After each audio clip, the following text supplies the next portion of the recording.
Well, that went well. It's going fabulous. Forgot to do the intro fucking scale down. Oh well, whatever. Moving on. Do you know what's funny? This will be like the great cliffhanger.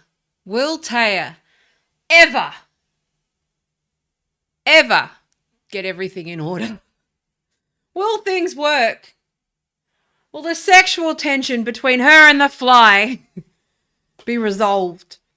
Will they or won't they? Will the tech work? Will Taya stay on the point? Tune in for this and more. Let me check the chat. Hang on a sec. I'm being such a dickhead. It's such a fucking mystery. I swear to God, we could just do a compilation of me cracking the shits. Oh, fucking Siri went off now. Hang on. Hang on. Siri's going off. One sec. There we go. Cracking the shits at tech.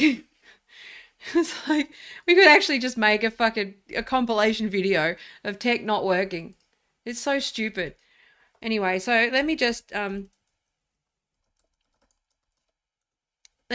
check to see if the chat works, because it probably doesn't, because I changed the and I just fucking changed it. There we go. Professional outfit. This is why. You know what? This is like the World Vision commercial of live streams. Some people just fucking this is like, speaking of manipulation and propaganda, this isn't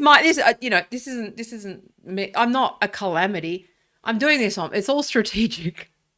It's all strategic. I want things to be so chaotic and so stressful and so broken that you take pity on me and decide to fucking give me money. It's all a big scam.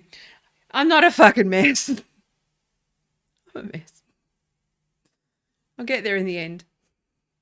Anyway, before we were rudely interrupted by fuckwit computers not wanting to do things, I was telling you that basically Doge went fucking crazy, so we thought, hey, let's do a Doge. Now, I did see a happy birthday message before I stopped streaming before.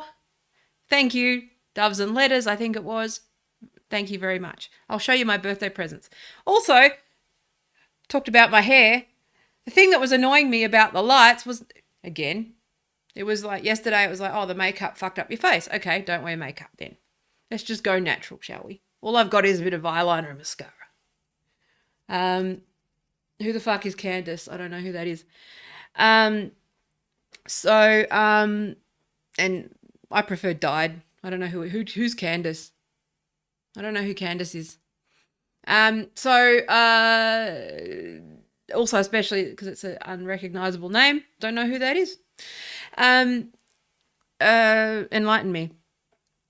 But anyway, all this obsession, Paul decides to tell me that maybe putting faces behind your head with facial recognition on the autofocus might make it try to focus on the faces. Yeah, here we go. Okay. So, 1 second, let me just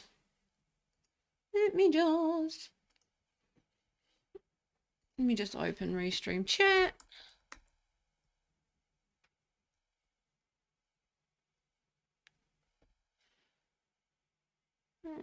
Okay, so I can't seem to do it from here. I'd have to log into YouTube.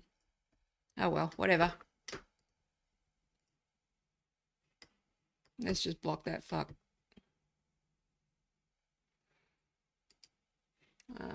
Chat. So,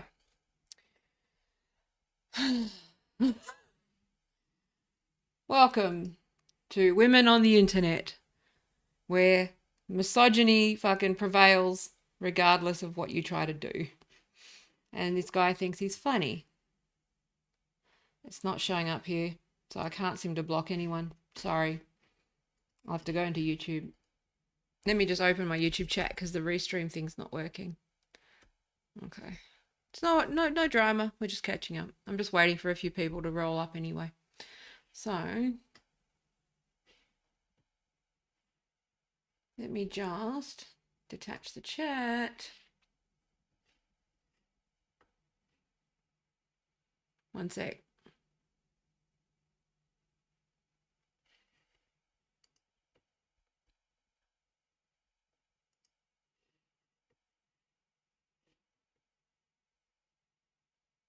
Okay. I don't know how this person got through. They seem to be able to... That's interesting. They're not coming through on the chat and they didn't show on YouTube. It's fascinating. Seems to be a bot. Interesting. Huh. What do you know? Or they're on a different platform. I must have missed it. Oh well. Okay. So, that's fascinating. Why did that not come through? Now I'm off interested in something else. Because it's like, that's interesting to me. Because this is a test chat, right? But then that person managed to fucking just chat. That's really weird. Interesting. Anyway, what platform were you on, fuckwit? So, anyway, hello. Yeah, so basically, yeah, the usual shit. It's going well. Let me have a look here. So, you know, I don't know why honestly, like, why people put up with these types of things. You know that thing? I want to talk about this. Let's talk about it. Which is like, I've talked about this before, which is why we actually tolerate this people, bots, whatever, how they just, we just accept this as normal, that we just have to accept this abuse or accept fucking dickheads being dickheads. And it's like, when did that concept creep happen? This idea that you could just, I've talked about this before, where it's not about free speech as such, but it's about how you conduct yourself in public spaces, right? Oh, YouTube's public. I can do what I want. No, you try getting your dick out in a supermarket. See what happens. No rights are being fucking infringed. You're being a dickhead. So why do those rules not apply? Why does polite and civil behavior and conduct, why do we have to like tolerate Americans being fuckheads, the world's greatest global citizen, on our live streams? Like, why do we need to tolerate that? It's an interesting thought that I've been thinking about this. We don't have to tolerate it. I can just insta-block fuckheads, okay?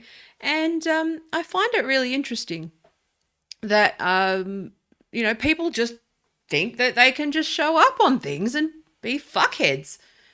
And it's just funny, especially when you literally, honestly, I swear to God, it's because I've decided that I'm talking about Doge today that this stuff is happening. I think it's a bot. I think it's either a troll farm or just AI, because it didn't show up on my fucking chat. And it's just interesting to me that we just are expected to just take things. So, well, no, I think it's perfectly acceptable to question things and not be written off as a conspiracy theorist just because you go, hey, guys, I think maybe you need some critical thinking about this thing. And that leads into my discussion about Doge, okay, which is that I think it's fantastic. I think it's fantastic that people have gone in. I talked about this a few weeks ago. I think it's great. People are making money. It's wonderful. But do you think about the last time Dogecoin went crazy and made everyone fucking distracted? When was that? Oh, it was about a month ago or 2 months ago when the GME squeeze was going on. Okay. Now, if you follow my videos and you follow me regularly, you'll know that, well, I don't believe that some things, I think that a lot of the social media platforms are not organic. I know how to go viral. It's a fucking method. It's a formula. And I'm seeing that formula just repeat itself. And the thing that frustrates me the most is that there's people who just don't have any fucking media literacy around the internet. Like, how many fucking cyber safety workshops do you need? And how many disinformation workshops do you need? How to spot bullshit? Like, do you honestly, like, do people just take everything on face value now? Oh, well, this blue check. So, if this person has a verified symbol next to their fucking name, they must be telling me the truth. It reminds me of my grandma. I used to go in. My grandma's now gone. And you'd know when she'd been listening to talkback fucking radio because you'd get it. You'd walk in, you'd say, "Hi, Grandma, do you want a cup of tea?" And then she'd launch into this tirade about something that had happened like it was fact. Okay, and it was just like, "Grandma, that's just talkback radio. It's just for fucking views and clicks, or views and ratings. They're shock jocks. They're not called shock jocks for a fucking reason."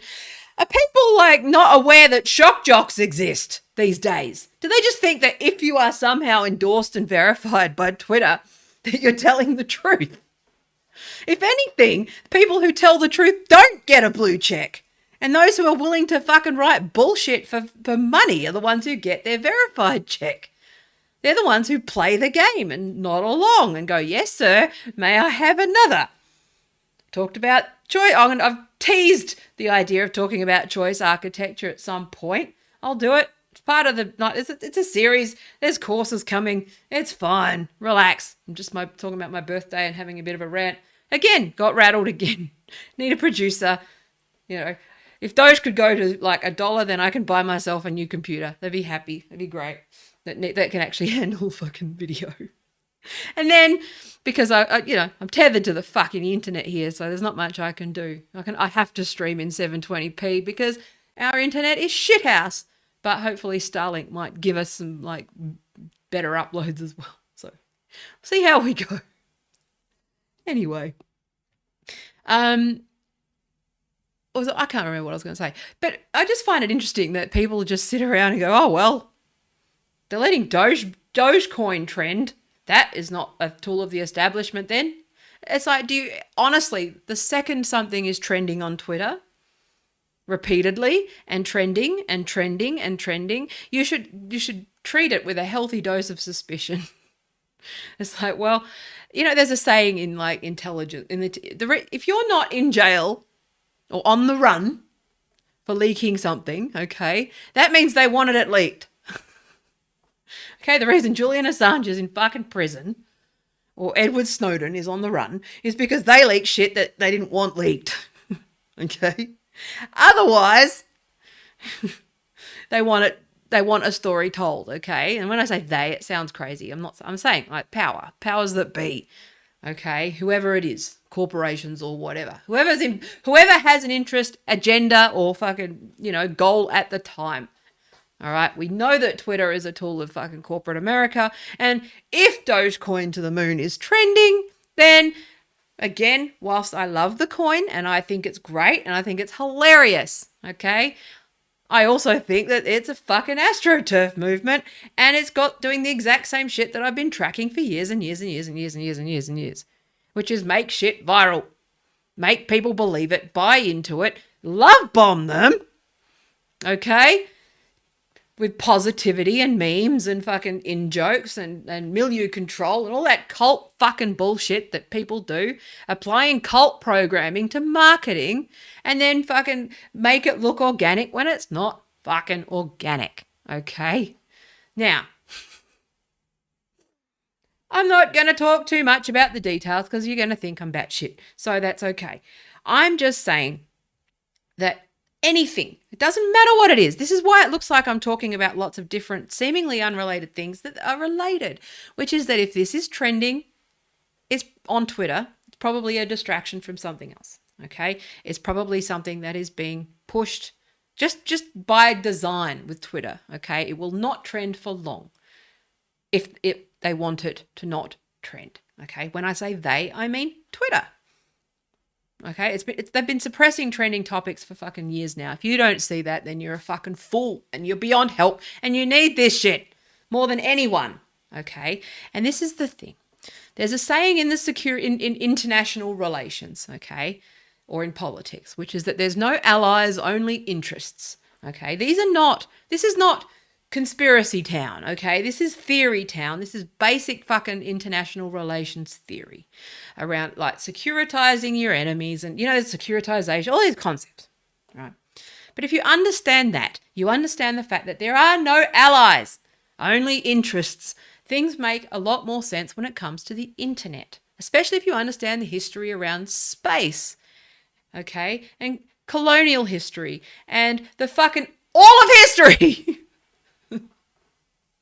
and human behavior and how human behavior and our vulnerabilities and biases fucking leave us blind to power fucking with us. But power uses the same template. And that's the thing. They use the same playbook. So again, I'm really happy that people are making some money. I think it's great. I think they're going to make more money based on the things that I know. I think that there's interests around crypto and owning that. Talked about that yesterday. Okay. The original internet started off decentralized. Then they centralized it. Blockchain started off decentralized. Now they're trying to centralize it. Okay. The moon started off nobodies. Then they all tried to own it. Okay. These things just fucking repeat in cycle after cycle after cycle. Oil, whatever commodity, whatever resource it is that can make people money, fucking greedy people and evil forces are going to start trying to compete to fucking own it. All right. This is just basic fucking political, like, if you have any depth of understanding around how politics is very much around changing hearts and minds, but also that the dark side of politics is about manipulation, okay, then I can't help you. You can just sit around and go, okay, well, all right, take everything as fucking given. Again, I'm not dissing the coin. Happen to think the coin is great. But I'm just saying, there's interests. Okay, there's an interest. Also, free wallets down. Okay, you can't fucking trade or cash out your Doge. Several fucking major marketplaces for like Dogecoin are down right now. Why is the price still going up? I'm just saying. Okay. Oh, people are dumb. People are so fucking dumb. Again, I'm not saying that the coin's not cool. And I'm not happy that people are making some money. I'm saying you should make money off the back of it, knowing what, and still staying critical. And not just backing this coin unquestioningly and thinking that everything that's posted in that subreddit is organic or real. I posted this yesterday about GME. Okay, everyone is just. I think that this Doge thing is being used to distract fucking fickle people and dumb people who think they're going to make a quick buck and day traders and fucking people who are, looking to get in on the next big thing to cash out their GME and move into fucking Doge. I think most people who are smart probably hold a little bit of both, right? Again, that's not financial advice. I'm stupid. I don't know things. I'm just saying, why does Doge fucking suddenly peak and double every time that GameStop there's a bit of fucking short pressure, right? I'm just saying. If you fucking watch these things and watch for the patterns and watch for where the disinformation. So if you think about, think about it in terms of ad spend. Okay. So you've got a budget. Let's just do a thought experiment. You're a bad guy, okay? You're one of those you're Ian. You're a fuckwit, okay? And you want to stir up some shit. But you've got a fixed amount of money, okay? And you've got a set budget for the year in marketing. And you want to just, but you also just want to fuck some shit up, okay? If you were going to run this like a campaign, all right, and you needed to pour some money into, and let's just say some apes were bleeding you dry and you had to fucking figure out a way to distract them on the cheap. What would you do? Okay. Would you allocate a portion of your fucking marketing budget to making sure that people are looking over there while you're fucking over here so that they sell their shares? Probably. Just saying. I'm not making claims. I'm just saying what I know to be true and how people behave in the industry. There are digital agencies that aren't like mine. There's a reason why I decided to get out of the industry and not run an agency anymore. Because I know how these things operate and I don't want any fucking part of it. Okay? I can advise on how to do this stuff, but I won't take their money. And that you need to not ask questions in order to make money in that business. Okay, that's the thing. You need to be willing to do dark design. You need to be willing to do dark psychology. You need to be willing to do dark patterns. You need to be willing to take money from people who have questionable ethics. Not be the person who sits around fucking going, well, see, I'm a dumbass. Look at my LinkedIn profile. It says I'm an ethical UX designer. Do you know it said that headline has existed, right?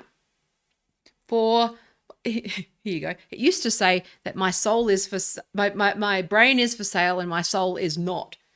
But I've decided to be a little more fucking flexible. And I've decided to say that my soul is for sale and my brain is for sale and my soul is more expensive than you can afford. Because, I've been nudged a little. I do have a price. It's just really fucking high. Okay. Now, I'm just saying, but it said, I have been pushing to sell ethical user experience design, and that's all encompassing. I'm not just a UX. I'm more like a digital strategy. But again, all of the grifters and day traders and fucking con men and scammers and fucking pump and dumpers and fucking opportunists, they pollute the digital industry, okay? It's not just crypto. The crypto is just a bad example, like probably the worst example because it's unregulated, right? But digital marketing and digital agencies and advertising and marketing is unregulated, right? I remember hang on, just wait 1 second. 1 sec, I just need a break. Hang on, the doorbell's gone. Hang on.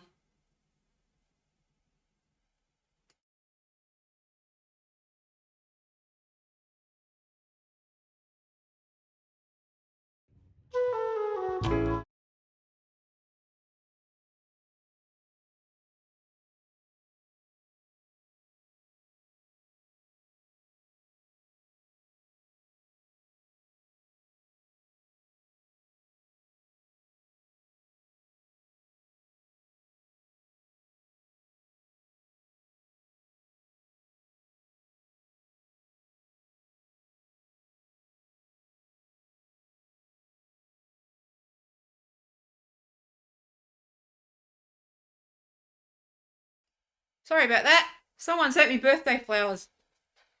That's cool. There we go. Look at that. That's nice, isn't it? Really, my favourite flowers. Who's it from? Want to see? Hang on. Who is it? Fucking compelling shit here. What do we got here? From my grandma. Oh, thanks, Grandma. If you get amongst my fucking, my swearing shit, it's not the dead one. Not the dead grandma I was talking about before. It's the alive one. Thanks, Grandma. Appreciate it. I'll call you later if you're watching this. So, my favourite flower, gerbras. I love these. They're so beautiful. That's so sweet. Okay. Anyway. Oh, yeah, it's my birthday. Fucking got my Randy pants on. Thanks, Grandma. Sorry for the swearing. She tells me off for swearing. Actually, I was talking to her like 2 weeks ago. And she turned around, she said, oh, you haven't done any streams lately. And I was like, no, I've been busy and stuff. And I said, I didn't know you watch. And she goes, yeah, I do. And I said, but how do you deal with the swearing? She goes, I just ignore it and listen to your points. I was like, oh, that was funny. So she just pushes through. She just pretends she doesn't hear it and moves on. Anyway, I thought that was quite funny. Is anyone fucking around? Anyway, so this is really not the best time of day because America's in bed, England's in bed, and Australians don't give a fuck. Anyway, I might go back on later. Okay. My point is, okay, this is my frustration. This is going to be the theme. This has been a bit of fucking around, again, just doing sort of tech tests and all that sort of stuff. It's, loosey goosey. I'll be back properly tomorrow, like next week, okay, with proper content. I just need a minute to sort of clear my thoughts. But, okay, this is something that people need to start paying attention to, which is that social, like, oh yeah, that's right. Okay, sorry, I had to get my thoughts back. So, I was talking about how the digital market. Oh, that's right. Okay, now, okay, reset. I apologize. Digital agencies, digital marketing agencies, right? The industry is unregulated. It always has been, okay? The problem with that is I've seen it all. Seen it all, okay? I've seen evil shit, dodgy shit, fucking, and all I've seen is, let's just say that for it as an industry, the phrase shit floats applies really, really well, okay? Of all of the digital agencies that exist in Perth, I can probably think, if I'm being generous, I can think of maybe 8. That's being really generous, that I recommend. I would unquestioningly recommend 3, okay? And because I'm somebody who just does audits. I'm the person who, for the last 20 years, when shit goes down, okay, literally and figuratively, I'm the one who comes in and fixes it. So I see the underbelly of our industry. I see the broken promises, the broken shit, right? And obviously shit breaks, okay? Sometimes it's the client's fault. Sometimes it's the developer's fault. But I, like, again, because I've got industry experience and there's nothing I haven't seen, right? You know how, like, okay, I'm using a surgical analogy, but like a senior doctor, the reason why they like you to just do so much time in a hospital is because of the volume, okay? You see it so much, you see enough. And with repetition and enough experience and any clinical environment, right? Or campaigns or digital or whatever you do, right? When you have enough, your 10,000 hours, so to speak, right? I've got more like 50,000, but 10,000 hours, the Malcolm Gladwell principle, 10,000 hours. If you get 10,000 hours of experience in something, you are an expert, right? I've got more like, I think 30 to 40,000, maybe 50, probably even more than that in digital, okay, across the board. Building websites, building product, user experience design, the whole lot, right? From 1995. I'm coming up my 26th year online. 1995 right to present day, I have seen pretty much all of the developments. I have run headfirst into the new thing, tried the new thing, assessed the new thing, made recommendations to clients and people based on, what I think of that platform. I've said, okay, focus on this platform or don't focus on that. And I've seen the evolution, not just from that sort of top-end technologist perspective, but maybe I should just start calling myself a technologist. If anyone has any idea what they should actually just call, what I should fucking call myself, go for it. But, I just say I'm a UX person because that's really, what I'm interested in, right? Cool. So my friend is going to come on and talk about Doge, but I just wanted to say that, with the history of the internet, right? Understand that there's not much that I haven't fucking seen, first of all. Second of all, it's unregulated. Third of all, the reason why I am fucking on the outer with most of my industry is because I've been pushing since I remember when I joined Port 80, at a Port 80 event, and I joined the Australian Web Industry Association, right? Because I wanted to see some standards, professional standards, like any other thing. Like, I'm studying to do clinical psych right now. At some point, I will be under the thumb of the Australian Health Professionals Regulatory Authority and the Australian Psychological Association. Anything like, or if you're a CPA or, an organic farmer, like my Doge dog friend, or a business person or anything, right? You're usually subjected to some sort of standards, right? The problem with this is, let me just put this in. Okay. Okay. My own voice is coming up in the head. It's going to drive me fucking nuts. Anyway, I'll have to deal with it. But so basically, it's been we can park this conversation and talk about it later because we'll put my friends Crook and Doge Doge, if that is your real name. And I thought we'd have a chat because they're actually in the US, so it's late. So let me just get on the Discord and see what's going on here. So Osh is here. All right, give me a sec. Okay, let's hope this works. Okay, so Osh, let's have a look. Let's see if this works. Hang on a sec.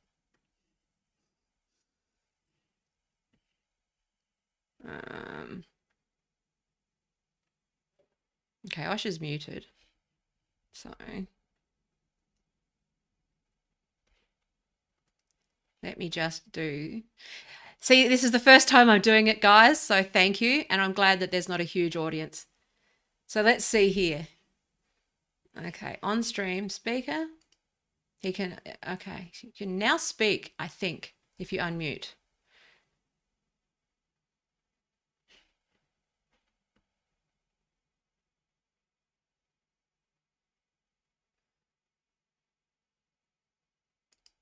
So you should be able to hear me.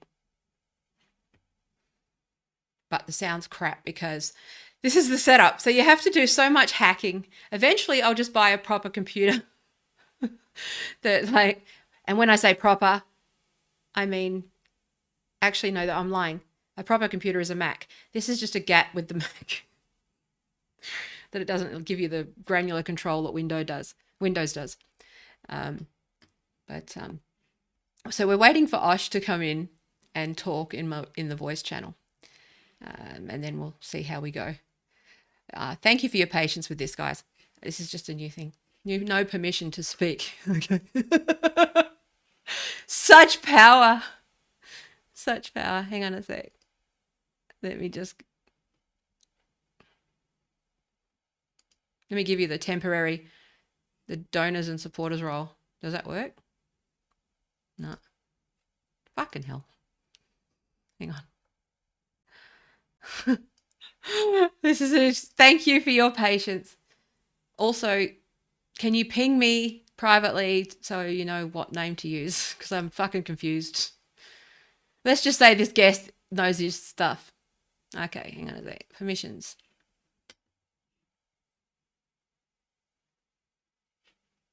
On stream speaker. Hang on. Speak. Yeah, that should be working. Yeah, it's working. You're just muted.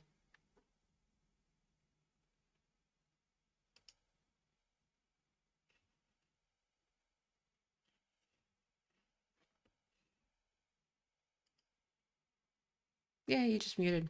I don't know. Hang on. Here we go. What about now?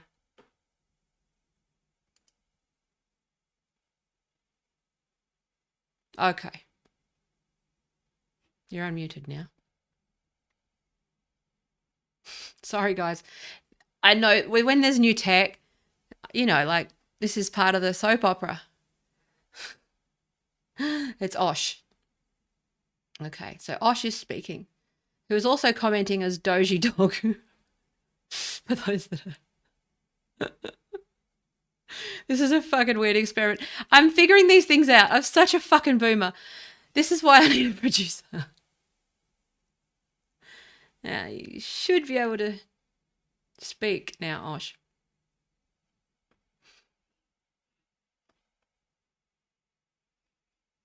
Okay, I think we're here.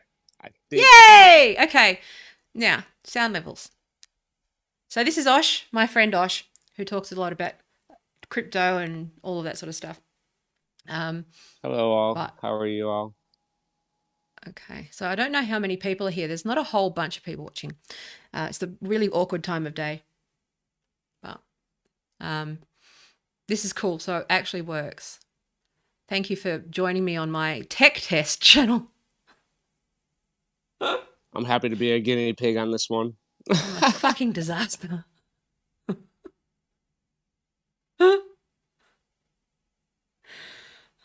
So, happy birthday, by the way. oh, thank you. Thank you. I'm old. But I was just saying actually on the stream how like this is going in cycles. And I've been in the business long enough to see the fucking cycles, right? And it's crazy. I'm hearing my voice delayed in my head and it's fucking with me. You talk for a minute, Osh, while I try to figure out how to hear you but not me. Okay. How's that? Is that good? Can you hear me? Yes. You're on the stream. Levels okay? Yep. Well, Check okay. 1, 2. Not music producer okay, but amateur Taya hour live stream okay.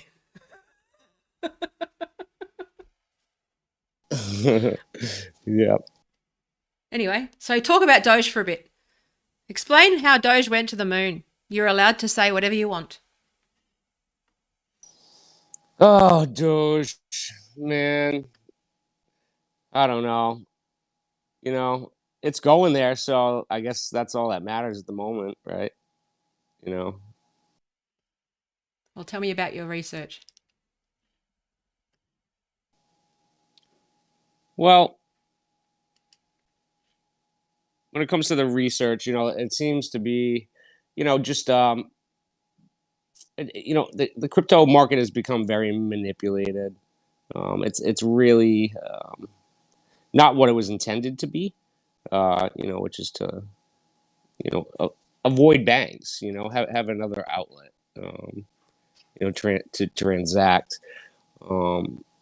A decentralized network, and what it's become is a power grab, and it's it's basically allowing, I'm not even going to say governments. I'll just go straight up with corporations to start, to manipulate the market more than they ever have been able to ever.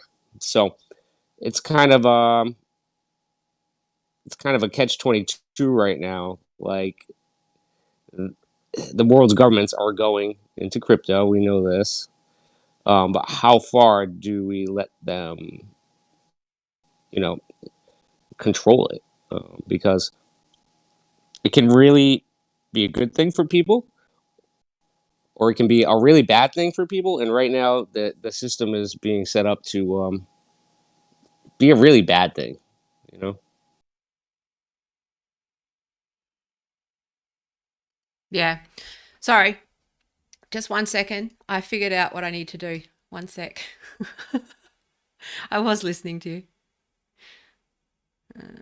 Monitor off. There we go. It should come off now. There we go. Okay. Thank fuck. Sorry, I just couldn't think straight because the way my brain's wired. I apologize. Now I can hear you and we can actually have a conversation. Are you still there? Can I still hear you? Real time? Yay! Okay. Can you hear me now? Good. I can. Okay. I can hear perfect. Yes. Yay! Okay. I apologize to anyone who's soldering through this fucking calamity, but I think that's what I've been trying to talk about. And I think we need to be very careful about what we say, obviously, because it can head into tinfoil town very quickly with crypto, can't it? That's for sure. That is for sure. It's like, Pepe Sylvia does not exist.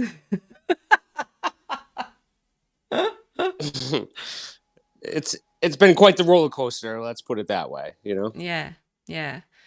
So I think for those who watch my streams, it's very weird that I've sort of just plunged into this. But I think I've said this offline with our conversations as well, which is I said I can spot an organic. That's what I was trying to get to. I can spot an organic movement, and I can spot an inorganic viral movement, right?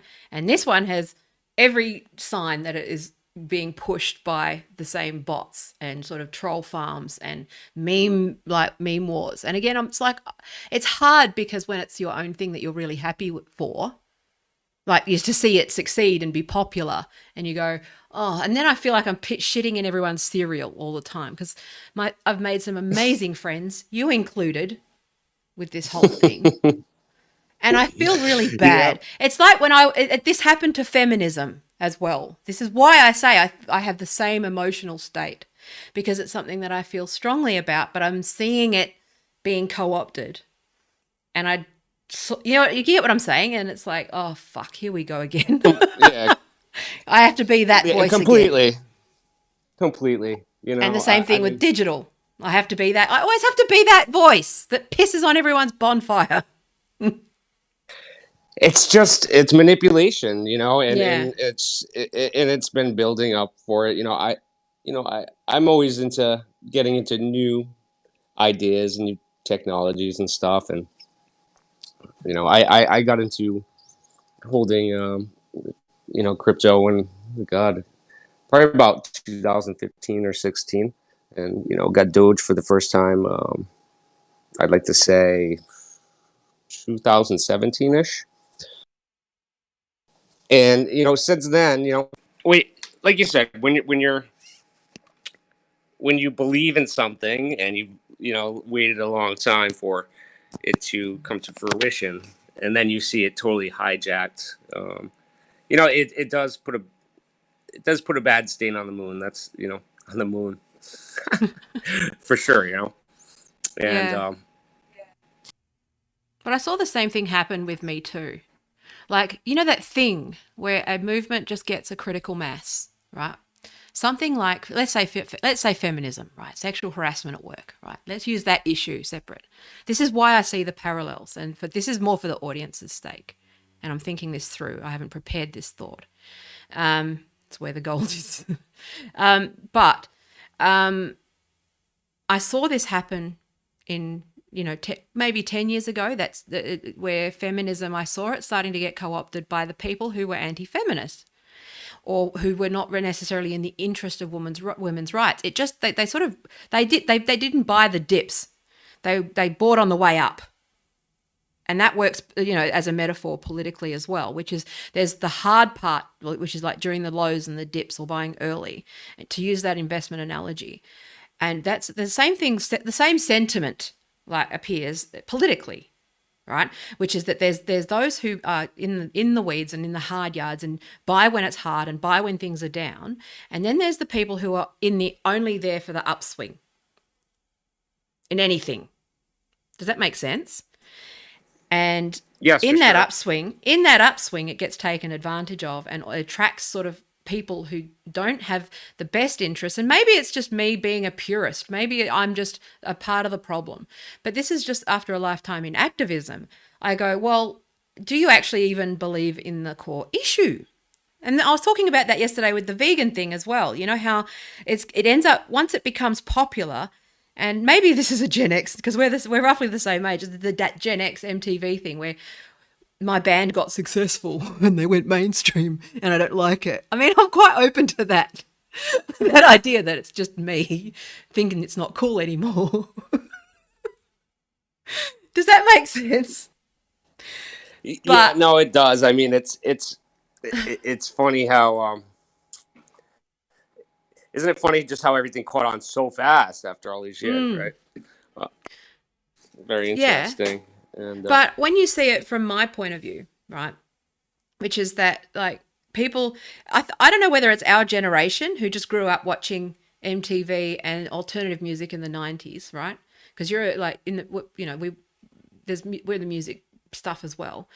And we talked about this where we saw the internet as had a role to play in artists being independent. Okay. So let's tell a story through this. Okay. I know it's very late for you and your patience is wearing thin, but put this down to ASMR. If you fall asleep, then you fall asleep.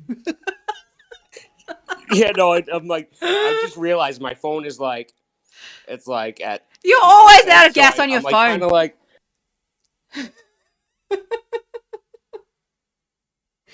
Running out of charge. He's gone. Okay. Anyway, so I don't know if he went. I think he just ran out of gas on his produce on his phone. Okay. So, well, this has gone well. Maybe we'll do another conversation, but I'm just riffing these thoughts because I'm starting to build a narrative and a story. And of course, there's going to be gaps in the story because you got to leave stuff out. Any good movie has like a story in it, okay? And that, it might not fit the narrative, but you kind of got to just try to create the story. Is he still there? I don't know what happened. He's dropped out. Oh, Did you drop out?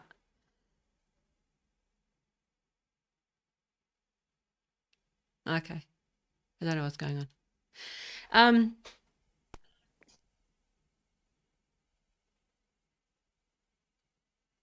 no, okay. Sorry. All right. Just pipe up when you're back if you want. But I basically, shall. like, I'm gonna quick charge this so I can put my yeah, headphones in. yeah. I'm sorry, Okay. Taya. That's okay. You're all good. I was in the middle of, I'll just tell a story. So, basically, I think people who are like of our, I guess, ilk and generation and vintage, right?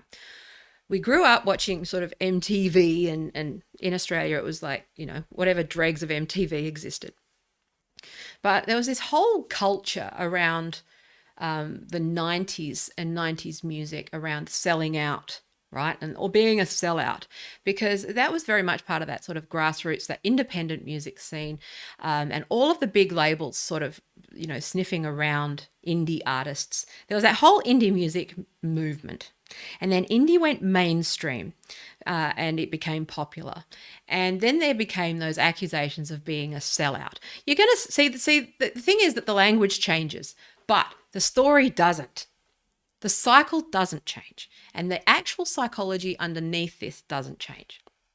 So, in the 90s, we saw that sort of that cycle perpetuate itself, right? That sort of that happened. And it's happened before that as well, but let's just start at the 90s. And then we saw the internet. Okay, so the internet happened. Okay, and we had those that were sort of ahead of the game or early adopters saw the potential for the internet to make artists be free somewhat from the man, right? In terms of not having to sign to a big corporate label like, say, Sony or, because the rise of Geffen is an interesting story because Geffen started as an indie label, but they happened to sign a bunch of independent artists. Geffen then got gobbled up by Universal, and then all those fucking artists got kicked off of their labels. And, there's a whole messy history around all of this stuff. Okay, abandoned a bunch of indie artists and, left them with a bunch of like debt. Okay.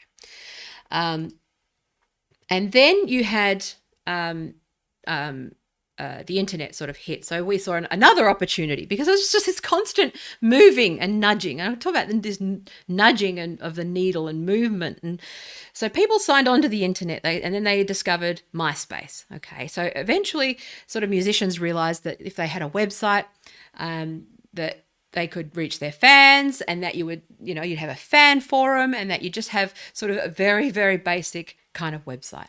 This was the very early days. I'm talking Netscape at like, you remember, like the first thing that people did, I've talked about this before, the first thing people did when they signed up to the internet was that they would Google their favorite artists. If you were like 16 and 17, the only thing you're either Googling porn, which was, insufficient, or you're Googling your favorite celebrities and shit. Right.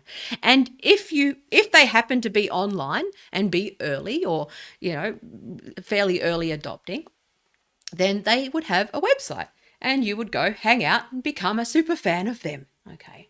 And that would be, I think we really bridged the gap between the street team, like the fan club and the street team that were sort of, mail in and send them a letter and subscribe to that thing, and then you would get stickers or notes or postcards or a bunch of fucking merch in the mail every so often. So this is what has happened in just my career. I've gone from being that virtual, like just being in that fan club and getting physical merch, right? I'll tell you, it's an unrelated. It's like my story about like how I started my career is sort of, secondary to this conversation, because it's like a tangent. And, streams can't last fucking 7 hours, Taya. They can, but no one's going to watch. But basically, what happened was that we went from, writing in, and people who are 10 years older than me had a different experience still. Okay. So they still were, doing vinyl and still sort of getting, trying to get signed. And there was still, that, like I'm saying for my generation, Gen X, sort of, I was born in 79.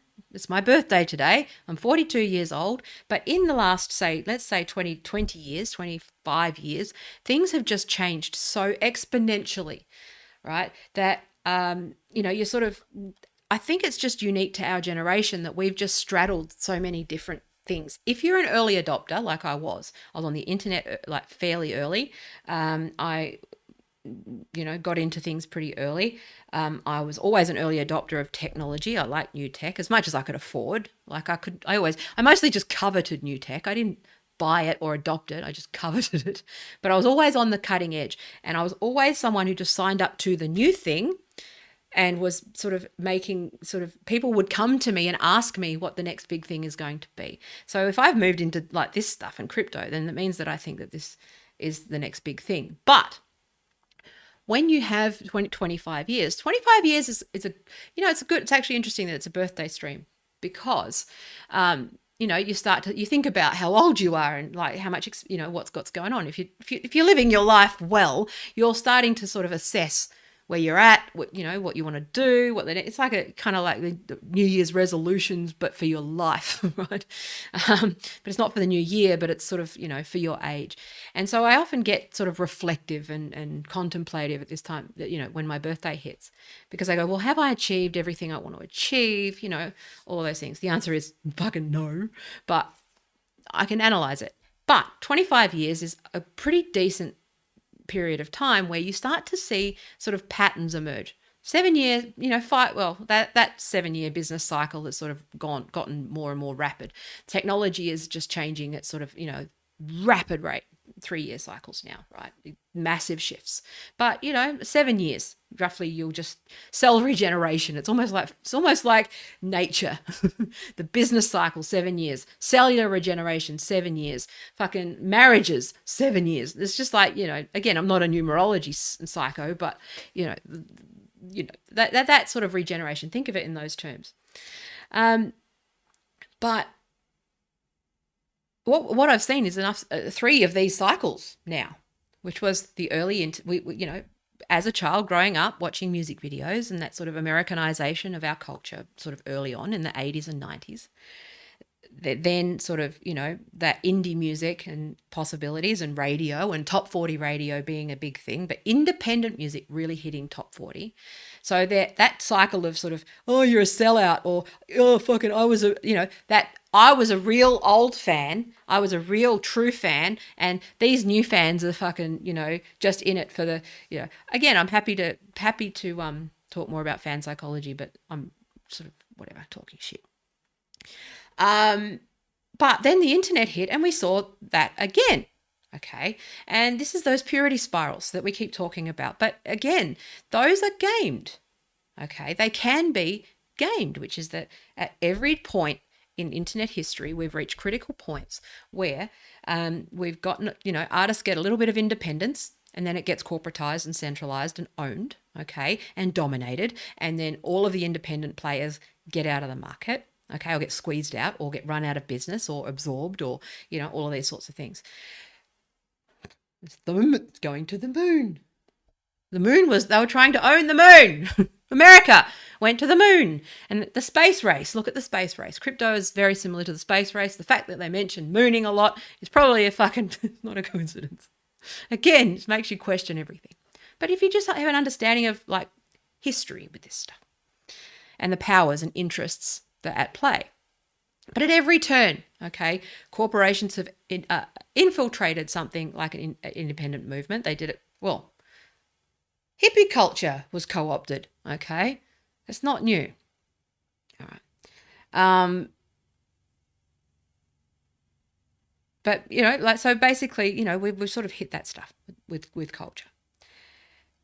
So where digital has come in is that basically I've talked about the AOL portal before, where corporations just sort of, these corporations, they don't buy when things are brand new, right? Bitcoin's quite old now, right? They buy on the up. Okay. Now, what they're seeing with Doge, I believe, is an opportunity to get in on something that's established and early, but own it and centralize it and all of those sorts of things, right? So anyway, that's going to happen. This is just stuff that you need to be aware of. Okay, but what we need to do, I've just seen these things happen. I'm really rambling at the moment because I'm just sort of, whatever. But the point is that these powerful forces, they keep getting more aggressive. They keep getting more manipulative. They keep getting more and more unethical. And I bought into digital like early on. I gave up, like I said, I just decided that I loved this thing. I saw the possibilities of the internet. Artists can own their own shit and be independent and free from the man. And I've always just tried to be free as much as possible. Yesterday, I talked a bit about how, like, the reason why I use my real name for everything is because I naively believe that I'm not doing anything wrong. And if I get cancelled, that's a fucking sign of a problem. I exist as a canary in the mine and a crash test dummy for the internet. So, and if I kind of just synthesize all of the tech stuff and try to just tell people when they should sort of, look at this thing, right? That's my job. But yeah, and I've just seen this real shift into, it's just a massive overreach. Okay, so it's not new, but it's an overreach in terms of corporate control of the internet. They got greedy. Read a book called Surveillance Capitalism by Shoshana Zuboff. I've recommended this before. She says that she calls it surveillance capitalism, right? But it does give you a very it's a little rambling. I'd get the audio book if it's a little long, but it's a very good. I keep referring back to it because I do find that it's useful for distilling a whole bunch of history and the build up and how the lead up and that sort of analysis. It's very American, but it's overall a pretty good book.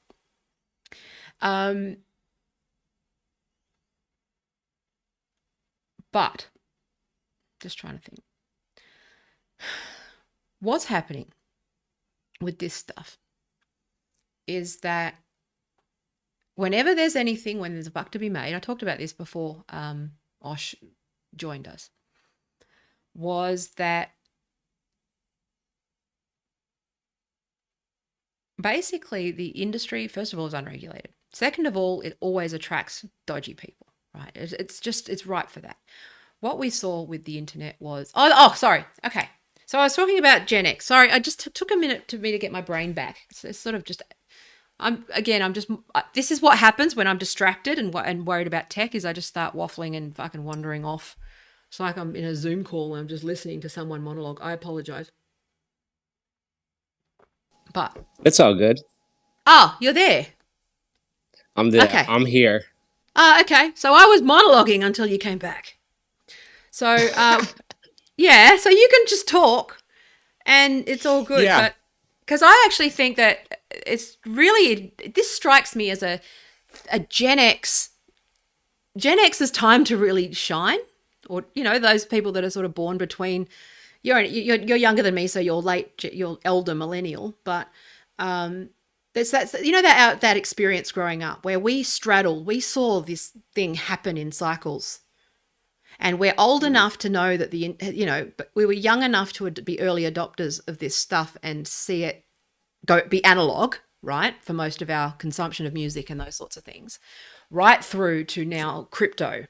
We sort of get that long view of history through that 25 years of the internet, and just by existing and participating in this space. And I think that this may be the thing that Gen X and finally get a shot, because we've been left out in a lot of this shit, in the decision making, in a lot of those things. And I feel like this is my time to push back, because I go, no, hang on, we've had this. You get these 24-year-old marketing girls, right? Nothing against them, but they're repeating the same shit over and over. It's like, we tried this, we've done it, and we failed. Yeah, it's the same old marketing spiel, right? Yeah. Yeah. And this time's just a little different. But they're telling artists, oh, we'll look after you. We have your interests at heart. We're looking into this new thing. But they're not being transparent about the disclosure when it comes. Let's talk about artist stuff, right? Because it's sort of linked to Doge. But it's just those forces. Once you see the forces, you understand it. Like the issue everywhere, don't you? Yeah. I mean, all Doge aside, Yes. uh, yeah, for crypto wise,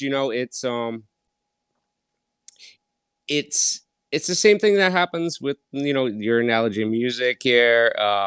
The industry and such is Mm. it's all lobbying. No matter what Yep. um, product that the mass market consumes, a lot of, there's always going to be lobbying, especially when something's new, and that's when the foundation is laid. So there's been a lot of work being done, you know, over the last few years in smaller countries. Venezuela is a good one to kind of hone into, um, Pay attention to where that. for real pay. Yeah. Oh, did you cut out again? Can you hear me? I, I did then. Pay Yeah, it's attention to weird. Venezuela. Yes, pay attention to them, because that's a good Mm. example of what's kind of going on, around the world. But now that it's being pushed on larger nations, especially the U.S., Mm-hmm. um, it's now the lobbying is got to the point where they feel comfortable now, Yeah. where they can Almost manipulate. arrogant. There's an arrogance in the Yes, air that is it's actually so just, hang on arrogant. a minute. It's actually Yeah. it's 100% out in the open, Yeah. and it's flaunting it now to be like, wow, look at how dumb all these people are. Mm. Everything's public files. They just got to look Yeah. for it, right? Yeah. And Um, if you speak up, though, you get accused of conspiracy theories, and it True. works as designed. Hate speech. It That was it's extraordinary excellent. what I saw. What I saw in I'm so glad that I landed on this Wall Street Bets GameStop thing and started watching it, because they got really sloppy or arrogant. I'm not sure which one. I think it's arrogant and sloppy. But they just showed the playbook, like completely, just point by point what they do. Like I just predicted within 24 hours. I said, "Oh, they're good. They're going to try and like get them the subreddits banned for hate speech, because they're going to plant content that divides people, and someone's going to make a joke, and then they've got something to ban the community on." It's like it's so Ex- transparent.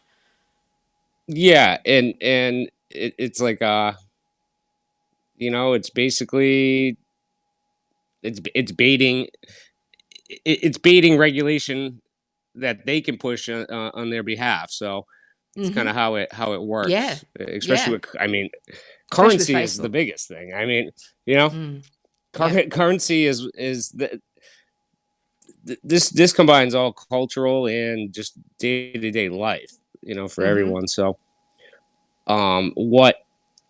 what makes it brilliant is, as you said, we've kind of been, even for our ages. I mean, I'm like just about 40 or 42. Mm-hmm. Um, how we are able to grasp technology a Mm. little easier. We were brought up into it, when computers went from the size of, like, you know, Mm. uh, your living room to fit inside your house. Yeah. But our first Um, computers were like the and be Commodore 64s, and we played games. And then we just, right. you know So what I mean? Like, we were brought up in we were brought up into it, so we kind of understood it, and everybody else was learning it with us at the yeah, time, yeah. and basically, just think about going to CDs and and all that type of stuff. Um, but now crypto is hard for people to understand. It's hard to Mm. explain crypto to people, right? So it's pretty brilliant Yeah. of how you can manipulate what something really was meant for or is, when people don't understand it, Yes. right, in the first place. So you can make up anything. Mm-hmm. I've heard people, I mean, you've seen it out there going on, and people listening to them, and Yeah. standing by their every words, and they don't even know what they're talking about. Yeah. So it's very That's why easy I'm to. careful to say you know what, I don't say anything about buy or sell or don't take that because I don't know. There's certain things I don't know and I defer to experts on. But it's so hard to find like an expert that isn't fucking with you. Well, half of them don't even know, right? So, Exactly. We've created this industry and of they don't people who know. pretend to understand. Yeah, it's it's mind blowing, like to the point where it's tiring, and that's the point, right? Yeah. It's to make it so time consuming to try to explain to somebody who, Mm. let's face it, not many people are into complex Yeah. mathematical equations, right? So, Well, that's why, like with my and channel, like with political theory, I think I see overlaps because trying to understand like politics and political theory it's dense. Like philosophy is dense, psychology is dense, science is dense, and it's not a coincidence that like these movements are very much linked to science, right?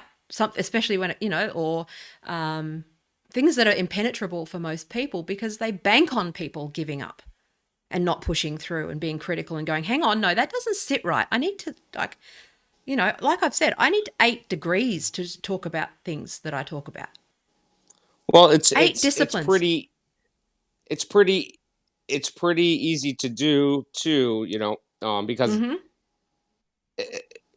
especially after this last year where everybody's Mm-hmm. everybody's up in their home, and Yep. it's very easy to persuade people on a story of what something is when you you're as a whole, large, wealthy corporations pumping and pumping something new to them, right? So, like, Yeah. I mean, you got to look at this year with crypto itself and just how it skyrocketed. I mean, it's not a Mm-hmm. mystery, No. and it gives, especially, I can only speak for America. Well, I mean, I can speak for many countries. Greed's a little bit about the same. But in America, there's always this competition that seems to be around. Like, I went with this one, and I made all this money, and it's easy to make other people want that, and that's like that's the evil here in America, where everybody is really up on something they have no clue about. Meanwhile, their rights um, Mm-hmm. are going to be stripped away with it. Do you Um, know a movie that was quite prophetic now that I think about it? My friend Kay Hanley provided the vocals. I've talked about this. Josie and the Pussycats of all movies. Remember that movie with Rachel Lee Cook? I re- It I it remember warrants it, a but I don't rewatch. remember it. You know what I mean? Like No, because they had a I machine can't. that basically, in the recording studio through pop music, right? They basically put subliminal Nope. messages in the music and they could just nudge them in whatever direction to buy brands and, all of that sort of stuff. It's a great comedy, but I think it actually ages really well. And South Park and those sorts of things, they age quite well. Where none of this is conspiratorial stuff. This is stuff that's always been here, right? Yeah, this is business as usual. Yeah. The last since we existed, right? Hmm. So it's just Yeah. this time. Coke This versus time. Pepsi, This time. except now it's crypto. Right. I mean, well, just think about, like. Hmm. I mean, like you said, subliminal. Mm-hmm. It's quite easy. Yeah. It, I don't want to down. I don't want to. I don't want to be down on people, but let's face it. Like, over I know. 51% of the world's population is, you know, average at best, right, for Mm-hmm. intelligence. So, Oh yeah, yeah, yeah. and Well, and except for chip. Yeah. common sense is a whole other thing, right? So you can have whatever. It's just Hmm. most people are not that in tune Oh, to, it's they're happy with the status quo. So why question something that you don't know about because you'll look dumb, Mm. you know. Well, the people are making And money from it too. Like I said, the way to fight these things is to have a bigger opportunity. Like this is why I said, why did Doge pump the day GME was about to squeeze? And now it's about to squeeze again, and suddenly it's Doge again. And it's like, why does no one see this and go, oh, because people just want to be able to go, shh, I want to make money. I know, Yeah, and it's I like, no, know I'm not. it's. I'm not saying that. I'm saying it's great. I think it's fantastic. If you can fucking profit, that's fantastic. I'm not pissed. I'm I mean, not jealous.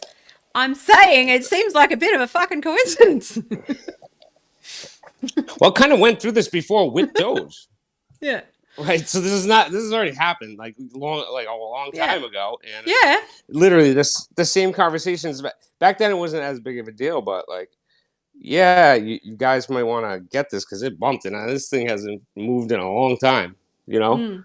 Mm-hmm. Um, Yeah, and and then the questions: do I sell? Do I buy more? yeah. Do you think it's gonna Everyone go needs a up? leader.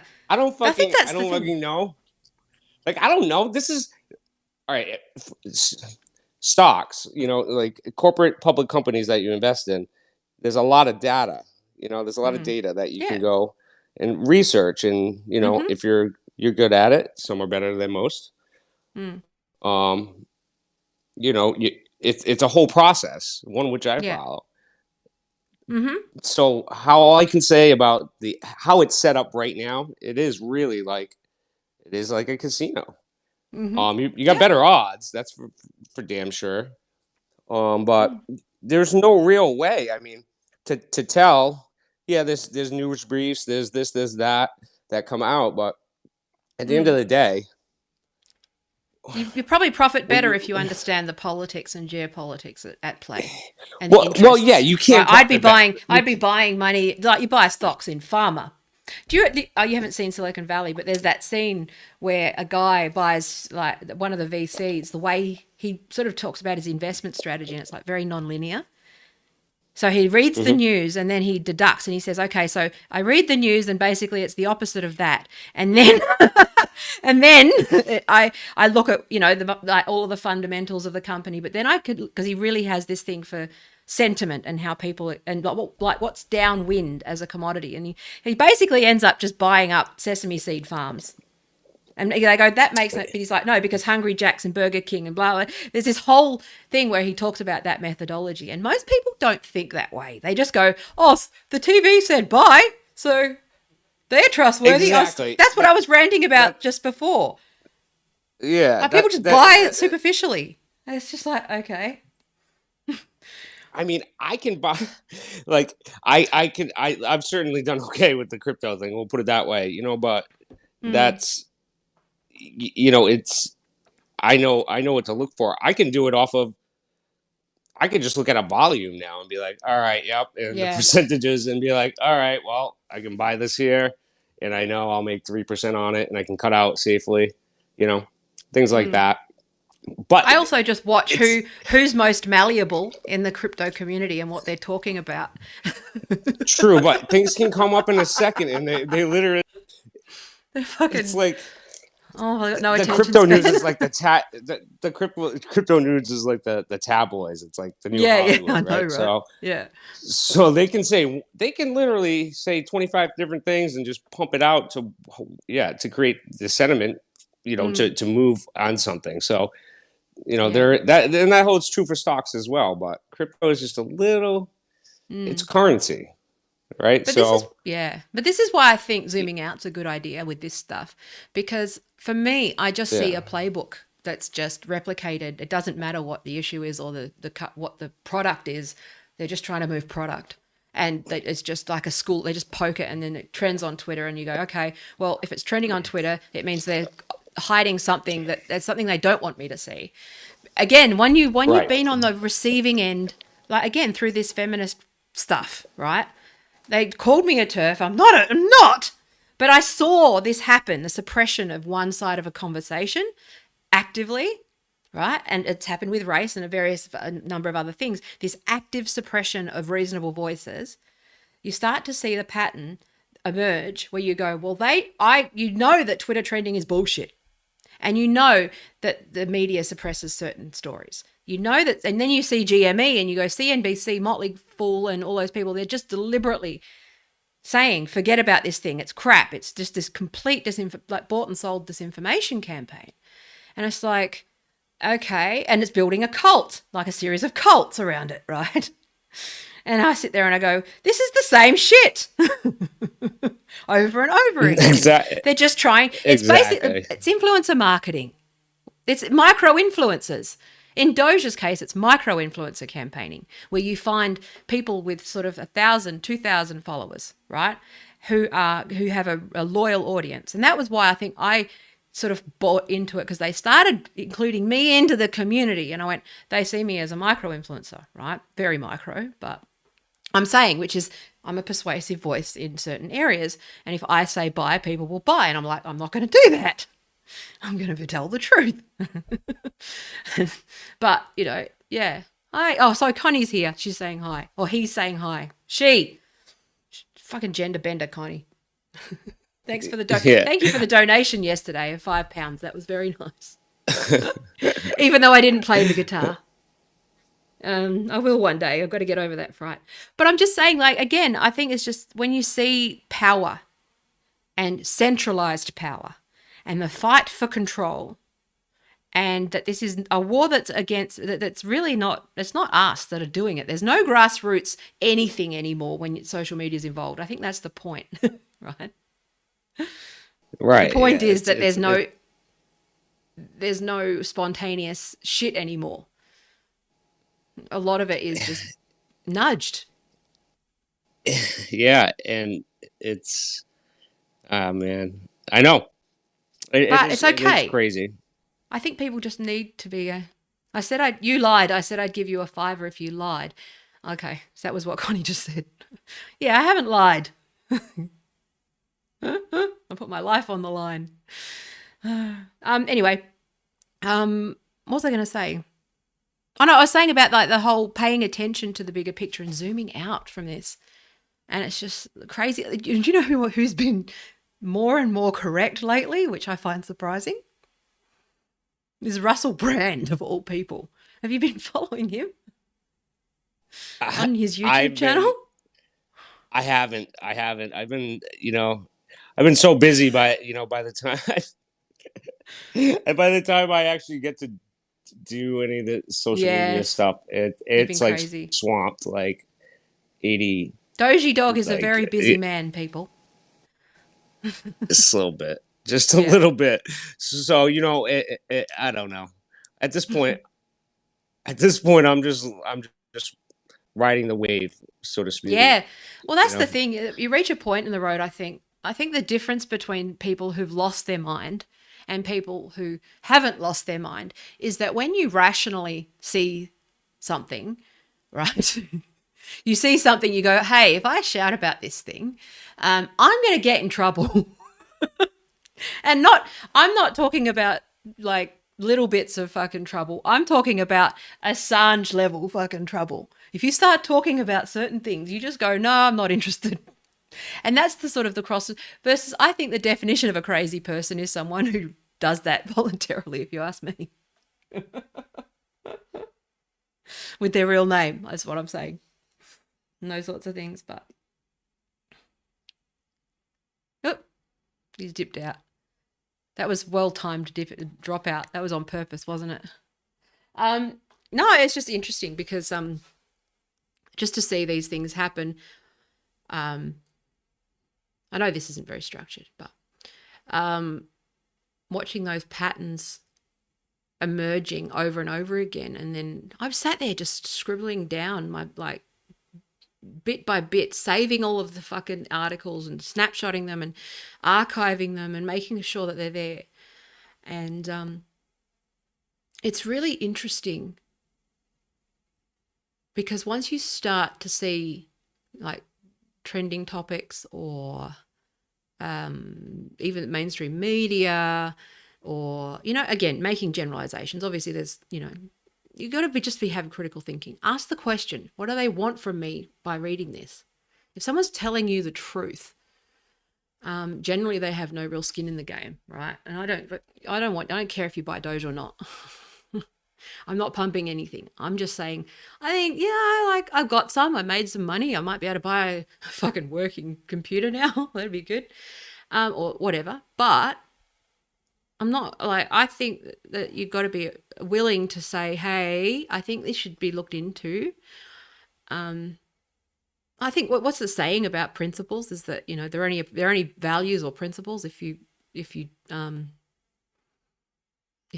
speak up, like free speech. You either speak up against when it's not convenient for you, right? And that's what I'm trying to do.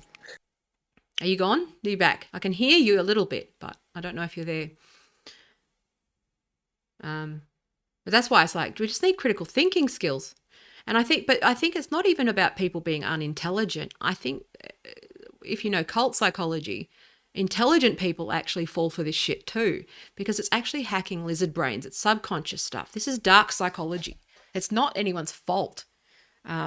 It's like saying, you know, only stupid people fall into a violent relationship or abusive relationship. I don't think that's the case. Smart people are actually better at rationalizing it. And like sitting in, like they're actually better at doubling down because they can do the mental gymnastics required to like rationalize the whole thing and make connections that It's others definitely don't.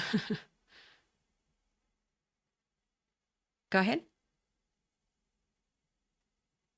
No, you dropped out. yeah. Oh, you're using it out. But that's why I think smart people fall for this too. Unless you have a specific, very narrow area of interest like I do, most people would have fallen for it, right? Yeah. We're testing the Discord channel as well. So dropouts may happen and stuff like that. But that's okay. We'll I think he's in a dodgy area too, like dodgy cell phone. That said, I'm not going to sit there and make the leap and go, oh, it's the government. We're just having a talk. It is pretty funny though, because it does. If you have like the tinfoil hat, it's pretty funny where you're like, oh, you know, we lost him. That's funny. Yeah,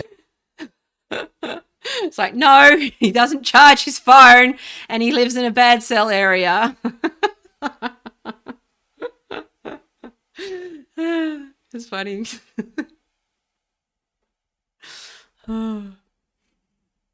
It's lizard people, exactly. But you can see how like crazy people get the idea that they're being like intercepted.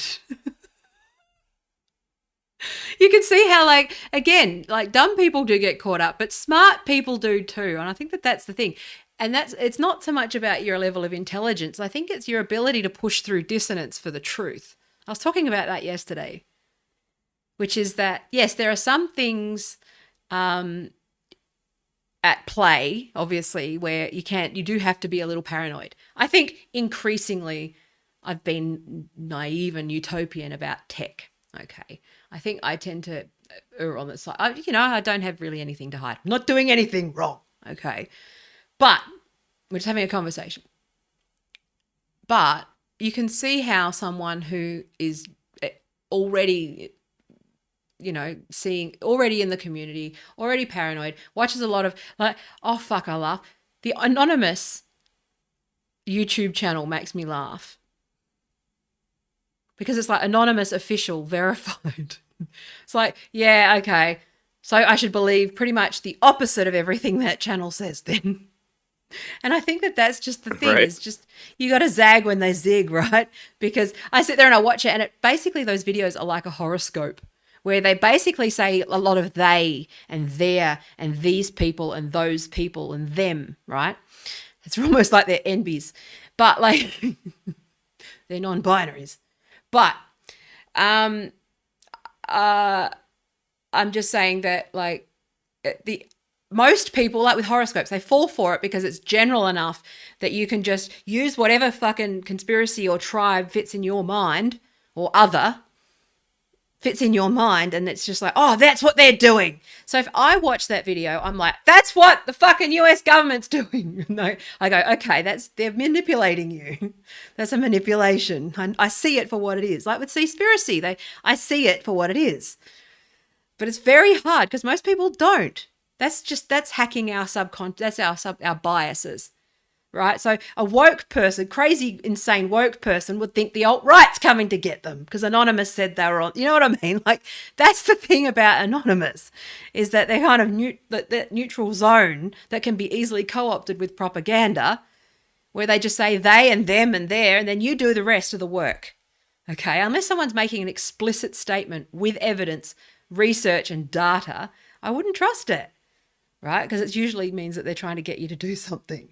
And even then, if they're manipulating the data, go out of your way to check the opposite argument just to, stay sane. Yeah, just don't believe don't believe everything you hear. You Yeah. know? But also, Just research it first. Like that do yourself a favor. No matter what you do in life. If you go, you would think like if you're gonna go buy a car, you're gonna research what kind of car, you know, y- you know, y- problems, that might exist with that type of car. Um, so just take it to another but even down to your friend being an level. Like ad, like South Park's everyone now, like, again, they're bots. yeah, It's just like, everybody now they're is so good. Troll farms are just so good now, right? That they can basically just do everybody is the undercover author. cop shit and spy shit from their keyboard. They can just befriend you and simulate a relationship with lonely people, and persuade them and For nudge them real. and catfish people, right? That's the landscape we're It's, in. it is kind of crazy, you know. It is pretty. Don't even It trust is pretty me. crazy. I could be a I don't simulation. I could be trust a deep anyone. fake. A deep fake, for all you know. Me too. Maybe I died 2 years ago and I'm a simulation. Maybe You don't I'm know that. AI. No, you don't. No, AI would. You don't. This would be a screwy AI. This would be broken. This would be a really whacked An out. AI That's can like when finish a AI thought. go. This is when AI goes haywire. Yeah. Yes. Well, I would like to say that it's on purpose and strategic to fool. Like, if you want to laugh, try to watch my videos with captions on, like YouTube. It's really funny because like Australian accent is already difficult with voice recognition. The way that I speak too fast and on weird things and move points, and I swear I break the fucking thing. It's really funny. We need to Yeah, no, upgrade the Turing test to the Taya test. it's yeah. I don't do talk to text well. Let's put it that way. No, yeah, but it's just No. funny.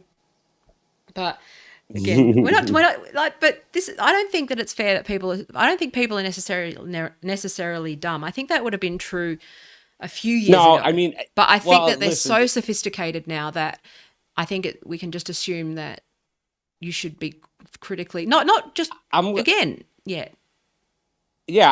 I'm going with what it is it's a very good multi-tiered strategy, right? So it hits yeah. all.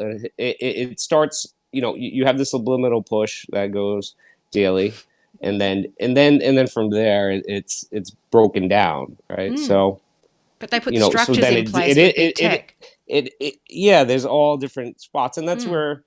that's where influencers and then as you say, bots, AI now, But even search pick up the results, like Google. pieces.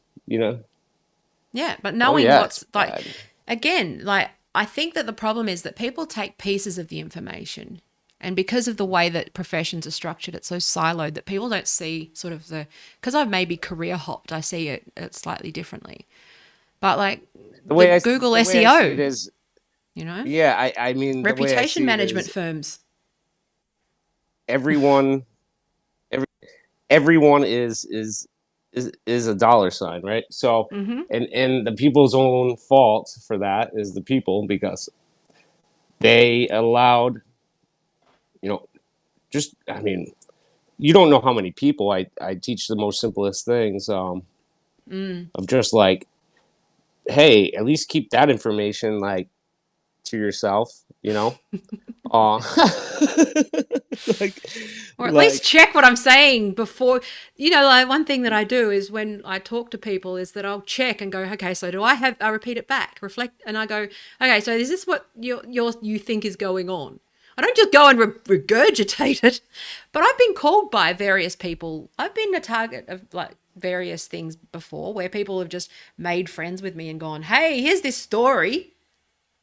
And you want to talk about yep. this? I can't get media. Well, I need you to break the story. And I go, nah, bullshit. And the second they mention like the US military, I go, well, then, sorry, my price went up. Yeah, I'm gonna need a little bit more for that. It's like, well, why are you coming to me? Like that's the thing. I always go, what do you want from me? Because maybe I just have that gene where I can just instantly go, I can tell when someone wants something from me and they're not saying it. Like it's like that awkward body language when someone wants to borrow money from you or they want something or they want you to do something. I can read that Right. like on the internet. I can tell a scammer just because most people just over the years it's just I can just spot that stuff because first of all I've made it, and second of all, not the scams, but in ads and marketing and that stuff. But like also, I know all the tricks, but also it's just a weird. My instincts just go something just doesn't add up, and I just keep pushing until it does. And I go It's okay, but then because if it does add up, I go to the opposite of that and check. it's really like it it Yeah. really does come down to the AI. Um, Mm-hmm. and Yeah. then and that's where I was trying to say it's a multi-tiered approach where Yeah. you know you do there are parts in there that take advantage of intelligence Yeah. and basic common sense on top of um on top of the subliminal stuff, and then it's just a whole new layer of that all mixed together, which is like basically the AI does know generally more about most people Yeah. than you can even remember, right? So that it knows everywhere you go. Mm. Just by giving that information up, Yeah. on your own computer, but usually on your phone now, and that's newer, within the last 10 years, Mm-hmm. where it's gotten really sophisticated. So Well, no, we've I'm got glad one. I took We've the got that steps. bot. What the It's Jesus there. bot? That Jesus bot that plays with me on stream is like the things that like your husband is Paul. I am a real person. It's like no, Oh well my you're God. not. And then but then it's like oh you come to Jesus and your daughter will come back to you. It's like nah, you can't use that.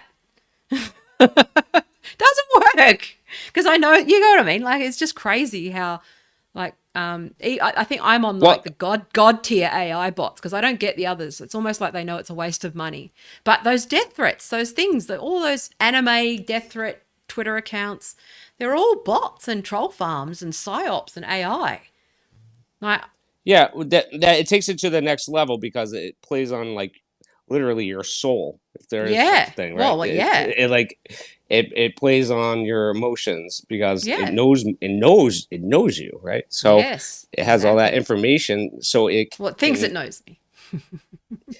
it knows a shit We ton, still have the and inside of our brains for now. I mean, It knows what I do and I, what I say. it's never too late. All I can say is I tell everybody it's never too late to not share as much about Yeah. your your just as simple as your search results, right? Just like Mm. use tools to like Yes. not give all that information up. It's not about evading. Well, it is, but it's evading business. That's selling you all your information, and Mm-hmm. and it and this is stuff that no one even knows about, right? I'm not even going to Yeah. say the name of there's many out there. This brings us back into the crypto thing, but there's many things. There's many crypto currencies that people are investing in right now, and they have no clue what they Mm-hmm. actually do. And those currencies that are out there are literally currencies platforms that are set up for a direct pipeline of your information Mm-hmm. and developers to sit and develop AI off your information. So you're literally investing. So you're investing On in your investment behavior, like you're buying and trading. you're investing in the purchase of people's personal privacy and information that's being used against them. Mm-hmm. Um, For hedge funds to and make money. like For the big end of town to make money off of you. Yeah. To predict your anybody behavior. anybody Yeah. who anybody who is Well, has anyone who pays ridiculous for it. money. Yeah, yeah, yeah. I mean, regular companies, but now they're making it so accessible that regular companies are employing Insights. this because, yeah, Yeah. like Well, I mom and remember pop. 10 years ago. Oh, sorry. Go ahead. Sorry, I'm gonna put my phone back on the charger. So just That's give me right. So 10 years ago, few I was in minutes a here. conference with engineers and banks, like all of the big end of, I mean, the big end of Australia is like small pond, right? It's not big, but still pretty, big retail, banks, insurance companies. Sort of, I was at a conference and it was invite only, right? And this was 10 years ago. No, yeah, that doesn't matter. About 9 years ago. It was either 9 or 5. There's a George Carlin joke. But basically, I was in this room with engineers and they were just all salivating over big data. That was the buzzword. They're all like, big data, what can we do?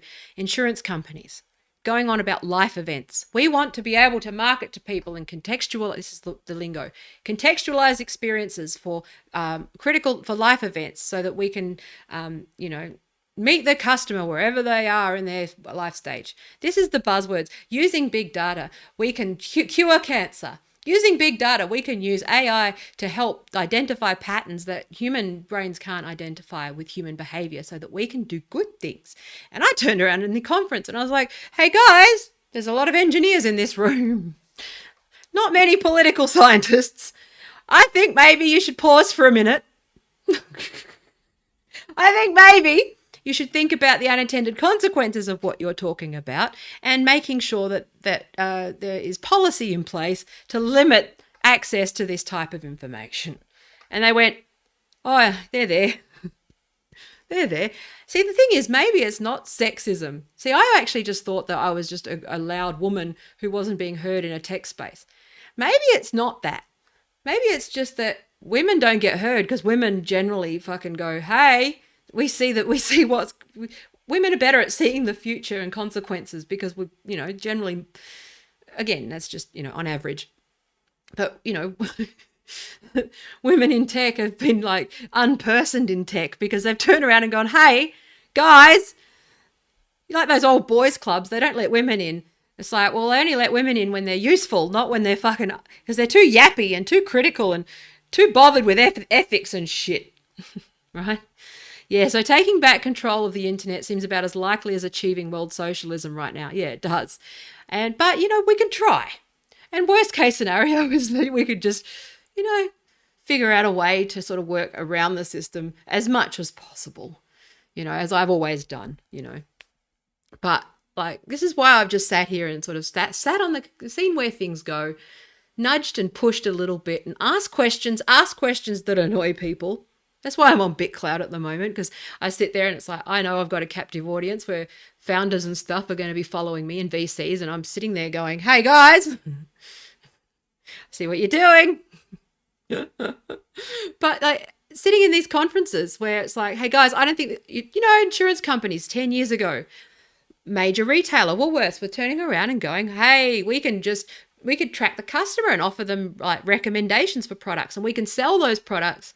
We can use our data as a marketing platform so that our suppliers are then pressured into they've got negotiating power because they've basically, through self-service checkouts and various other places, they have managed to put recommendation engines and online shopping, managed to put recommendation engines attached to the loyalty card. The loyalty card, if you buy online, okay, even if you don't use your rewards card, the card that you use to shop online, if you've used that loyalty card at any point it still tracks your data. That's that shadow data thing with Facebook, right? Yep.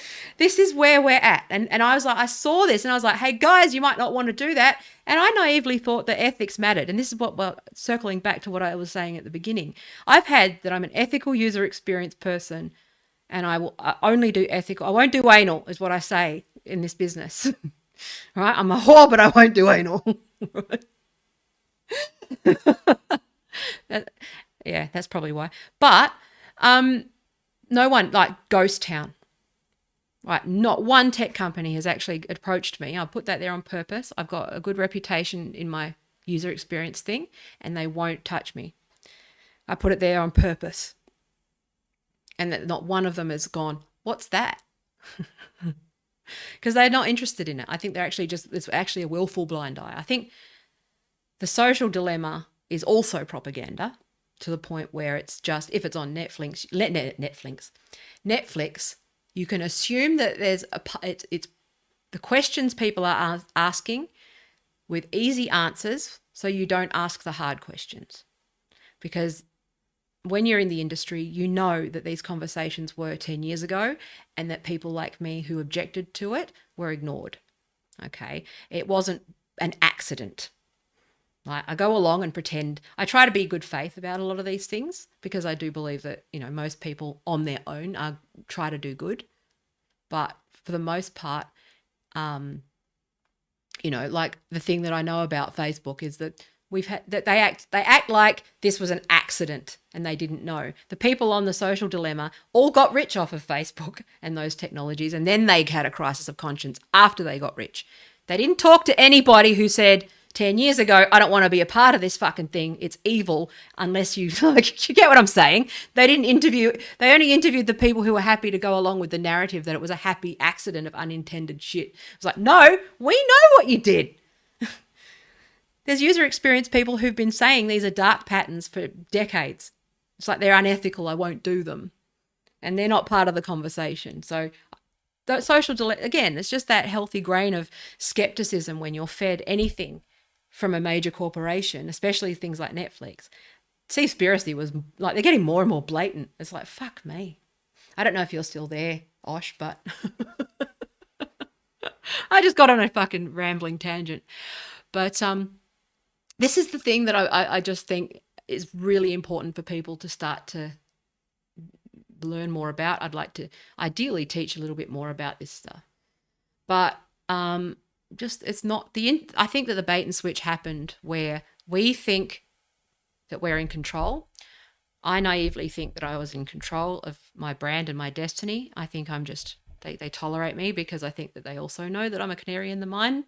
If I go, it's a bad sign, right? But, you know, that's why, and I'm not of huge influence. What would be interesting to me is if I actually did get a little bit of notoriety or fame or a large follow. I stay quiet on purpose, but if I did sort of put my head up over the what's it called, the chicken thing, whatever it's called, if I did put my head up, what would happen? I imagine that it would be an issue. Yeah, I know. I should just call, you know what, I've decided I should just call my fucking stream Rambling Tangents with Taya. Why not? It's just rambling fucking tangents. And then if people like rambling tangents, then it's like, well, we'll see where we go. Parapet. That's the word that I was looking for. No, I think but it's really important. I think that, again, I'm happy when ordinary people make a buck. But I've seen enough of these fucking affiliate marketers and like multi-level marketers and all of these. I just studied scams forever. And I'm not saying Doge is a scam. I'm just saying I've studied scams, I've studied politics, I've studied all of these things and marketing from top-down corporate, right? Again, this was 2011. I was pitching to major corporations about social media and the benefits of using it and why I'd use Twitter and, you know, all of those sorts of things. It's on my blog, right? When my search function works with when finally fix my search function, you'll be able to go back through my history and see that there's a record there of me talking about this stuff very early on as an early adopter, okay? which is that basically I've always been of the view that corporations should not be on social media, that brands should not be allowed, right? But the problem is that now influencer marketing is just as gospel. And now I've got, no offense to any individual. Again, I just talk with sort of like amalgams and archetypes and those, just a straw man idea of a person. But, connecting with people on Clubhouse who are 23, 22 years old, and they're just parroting fucking influencer marketing like it's just, that's just how things are. But that's what America does. They just preach that this is how what things are. It's like, well, no, that's not really how things are. You've just been told that. There's other ways of doing things. This is that, again, choice architecture. Do you want to die by fire or fucking flood? It's like, well, I don't want to die at all. Other choices, please. And then, but the thing is that the data that they're gathering on us is our behavioural data about whether we're choosing fire or flood. And like anyone who studies psych testing, like psych tests, is that you create increasingly specific, like any good questionnaire that puts a behavioural score out at the end, is that you ask people to choose between A and B, or A and B and A and B and A and B and A and B. But those questions refine. So in this, like to a set on you, and you have a personality profile, right, that is pretty accurate. So you come out with like your big five personality or that sort of stuff. That's that on steroids. Based on all of your interactions, all of your data. They know more about your big five personality or your Myers-Briggs than you do. Or any psychologist does. It's just basically just constantly A/B. That's what A/B testing is, what it's called in user experience. When you change this, what happens with this behavior? Change this, what happens? Change this, what happens? And that's now, we've got 25 years of that data. So we can now just predict people. And make it, well, Shoshana actually says in Surveillance Capitalism, once you can predict people, you can make them predictable. And that's where we are. We're being nudged in all these directions because they know what we'll follow. They'll know that we'll follow, come back to Doge. They know that we'll fucking go after that thing. And we fit the profile, the fan profile, the target audience profile. We're basically a mark. And then they go, yeah, and if we nudge you in this specific pattern, you're going to do this XYZ behavior based on 25 years of data. It's fucking horrifying, isn't it? Yeah, I mean, it's... Oh, are you there? Oh, sorry, was I monologuing? I didn't mean to. Yeah, no, it's, I'm back in. I got 9%. Yeah. I'm like, I'm on this, like, nothing can be easy, right? No, I think it's just an interesting conversation because, again, it's just, I think that Gen X, if there's any call to action that I make, which I don't like making calls to action because, people... The problem is just from my experience and like, when you get to this upper level of corporations, right? You have this, it's like the upper echelon, right? You have there's literally professional teams that work together, and they call themselves company builders, okay? And I've gone to head with company builders and had to company builders lie, and that's where these biggest companies have billions of dollars literally to go start up. We're going to start up 30 new companies this year. Let's see, and they literally send the teams out, or a lot of it, they're all entwined in companies somehow. Yeah. But you have the junior guys, right? You have the ones who, well, it's like a cult. There's that levels of access, right? It is information. It's literally like a business cult, okay? And they, it runs through. I don't think on this platform I want to like start naming names of huge don't do that. And stuff, but yeah. End of the day, they know who they are, and essentially, they lie, and it starts from the beginning. It's just. It's like Scientology on steroids. It's like they took Scientology and turned it into a business cult. And then you find out about Xenu and you go, oh, shit, I'm out. And then there's a turning point, right? Well, they'll put together teams. So what they do is they call themselves company builders, and they put together teams and they scout out the best talent for that specific, type of corporation that they want to start up. They Yeah. know they have a couple $1 million of seed money to start it. They know they have access to, upwards of billions of dollars if they needed it, Yeah. if it was that good an idea. And I just from don't my you mean it's perspective, like if you just work harder, that's what's Nate, and happening. like it's Yeah. merit, you just got to hustle No, more. Duh. no, It's all. I'm no, just. I'm really. just basking in all the merit. It's like you have to you have to be willing to lie but pretend you're not lying. You know what I mean? Like Yeah. you're not lying. You're not lying Yeah. because you're on the marketing scheme of things. You're not um what they do is they'll play naive. Like, well, I Mm. didn't know. I hired the specialist to know if anything ever comes out of it. So essentially, at the end of the day, they're there just to make a quick buck. Mm. Be out within a couple of years. And I mean, just But corporations are so Google see siloed that that's also. It might not be even Google on purpose see in many.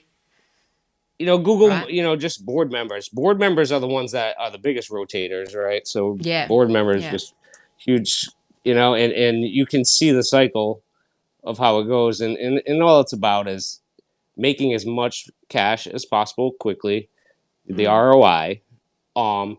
and if that company's looking, like it could be something profitable or something that you want to go to the next the next movie, move to phase 2 and phase 3, and Or opens up a and brand new market, for example. yep, and if it basically, yeah, they branch off of it, and Mm. they spider it out. So they don't care what happens to the end, because by the time like something's hitting the fan, they're already moved on, and they were just cash investors. Mm. They'll ditch their equity. If it's something that they feel like they need, the actual investors that send these teams out, they'll one either short them Mm. and not give them enough money so that their convertible note, Yeah. which is their initial investment, you know, um, basically you can't afford to pay it. So you end up giving the equity to the So was investor rather GameStop than. paying out their convertible notes? Was that what that was? Was that a flex on their part as No, well? I don't. What? I'm not an expert on I was just GME curious. or those Yeah. stocks. I don't I know that stuff you very know well. from what I've seen, it was Seemed like a fuck it's a you. heavily shorted stock. Yeah. There's a heavily shorted stock that I mean, if you looked at the face of it, it was, look at Radio Shack, look at all those companies Yeah. in Well, America Toys R just Us that is the went out most of recent business, example. Yeah. Just suddenly went out of right? business. Yeah. So essentially, like, if you look at it that way, the shorters saw an opportunity, Mm. and it's a brick and mortar based store. You Yeah. know, they're already tanking. They're not going to have enough money to make it out. Might Mm. as well just make it off of them and get them out of the business, because Mm. But we the shorters don't probably have. understand gaming. Yeah. So it was a perfect storm, Well, wasn't it? I guarantee you. I guarantee you. When they're shorting a company, what they're doing is scouting out the competitions. The Mm. competition and the best players in that company to start another company, right? The company Yeah. builders. So that's what is done. So companies heavily shorted generally. Um, That's interesting. for I a wonder few, if this goes yeah, further back. Because when I was 19, when I was at university, I was a manager at Games R Us, right? And that was the Australian games store at the time, like retail, selling games and consoles. So basically EB Games, like for the 90s, okay? And they went public, right? And then suddenly EB just aggressively took over. And it collapsed. The company collapsed and EB Games moved in, which is owned by GameStop. So it seems like this is a long fucking fight and a war I'm just wondering if I'm missing pieces, that there's a long and personal fucking war here. no, I mean I companies, know it happens all the companies start time, up. but I'm just Yeah, wondering. companies start other companies. I mean, Mm. when it comes to, there's many reasons why a stock should get shorted. Yeah, like yeah, you know, hey, the cruise ships aren't going out. Like, there's obvious ones, right? yeah. hurricanes coming, It's the you ones that know, suddenly or go out of business that confuse me, like when you see people in the store. right, like It's either there's different reasons mismanagement for or it. something else. Like Toys R Us was It confusing. in GME's, from what I gather, and what I Mm, basically, for their situation, that was a company that was on the brink. Its biggest market share is yeah. America, And and they had a board that wasn't willing to innovate yeah, in the they way that they they they had a needed brick and to. mortar. They don't like brick and mortar here in Yeah. America, right? Enter Ryan They want Cohen. they want to automate. They want to automate. They want to automate everything because they have all the data, Yeah. and they can create. They But can they don't create. realize they underestimate this stuff. They don't this is the Well, stuff. that is the There's gaps with problem. AI. And Wall Street It bats all looks were a good on gap. it all looks good on paper to the end, but with GME's situation, they were just going out of Yeah. business. They were gonna. It looks like they were Yeah, gonna yeah. file bankruptcy, and might as Mm, well get them out the way. And meanwhile, we'll see. We'll start up a competitive. mm, Uh, we'll take that market share and we'll put it to another company we have, or we'll start one yeah. because we see a niche in there. Mm. Um, so that's that particular one. There's all different reasons. Ah, yeah. It's just really fascinating because just how this was reverse engineered by gamers I who just mean, went, "Hey, no, you're wrong about this." And I've like been it was just buying. really I've interesting. I can just say this. Like, I look for. I don't believe in shorting because it No, can no. hurt. When you're in I business, I don't you believe I don't believe in it, only because of the one that what I brought up was, where companies, investors want to keep the company, like they want equity in the company, yeah. and everything's going well, and so they'll short the company to get it delisted, or to cause the company a lot of money in accounting Mm, fees to get through the paperwork, um, towards the end of a loan, a high interest mm. loan, which is called a convertible note, in order to gain that equity. So that's the reason why I really don't. I understand, It plays companies a that are role in just going accountability, down. but Yeah, but for that mm, for that particular reason, I won't short, because I know somebody could be getting like hurt. But what I will do is I invest in between the shorted companies, and that's what I've done for a long time. Um, mm, and not yeah. their kind of money or anything by any means, but I'll it's like clockwork, the Mm, biggest ones, and you know when to yeah. you know I when don't to really invest understand. and when I'm to I'm pull new out, to and this. I thought that the stock so market. I think that like a lot of people. I just find this outrageous that you can build like as a business owner, right? I think there's just like the yeah, veil being lifted. I know for you it's different because you've had like certain experiences, but for me, I feel vindicated because it's like, oh, my business is like I was told that if I worked hard and I did the right things and I hustled and my pitch was correct and I got all my branding right and all those things, and it's like it doesn't matter. You're either in the club or that's you're not. not. And it doesn't Yeah, matter. no, And also when it comes to building new tech platforms, even like I've had ideas and, like we've talked about a few of them and, those things where they just fell over because we couldn't get cash that wasn't predatory lending VCs, right? And it was just like, hang on, like I thought that if I made an MVP that I could pitch that and you would give like there's a business case and all of that, and they're like no, and it's like so you're either in the I knew that I have suffered a lot personally, like in terms of my mental health and my confidence and all of those things, because I've had good products that just couldn't get funding. And I just realized that it's actually just bullshit, that a pitch is what gets you. It's and this idea that so that's my history, but then to go through business and have a couple of anyone who's in business knows you pour your heart and soul into it, right? To know that some rich prick is sitting around gambling and trying to drive you out of business and colluding with his dudes in the media to tell everyone that you're going out of business soon and profiting off of that hurts me. I empathize. I know that it's a public company, but I'm saying someone built that business once. And I sit there and I go, maybe I'm just too I soft for mean, business. But that just seems, No, I I mean, understand the it role doesn't. shorting plays, but the fact that they can do this is wrong. It's just right or wrong. It becomes a binary thing for me, which is it's either right or wrong, and this is wrong. you know. It's no, it's completely wrong. And I mean, and Mm, just because a company is public doesn't mean that they're worth $1 billion or even no, $10 million. Like exactly. you can get listed on exchange, in over the counter. Mm, If you have a simple type of business and a good mm, accountant, yeah, for a couple $100,000. yeah, Um, yeah. and that could be a $2 million company, and Mm. they borrow that money. Usually, how it starts is, But is that how they make that's a big money? chunk of the Do they just register these money companies because and then what's trade that? all their penny stocks and move money around between those companies and just keep profiting? Is Yeah, that there's a like, lot of that. There's definitely fuck me? See, this there's a is lot. like, I this is I call them crazy. parking lots. Yeah, I yeah, call them that's parking crazy. lots. Yeah. Like, this is the thing. Yep. I think the average person, when I say look at GameStop, I don't mean like buy GameStop necessarily. I mean look at it and what it will teach you if you just go in and read some of these things. And I think the average person literally only a month ago learned that you could even do shorting.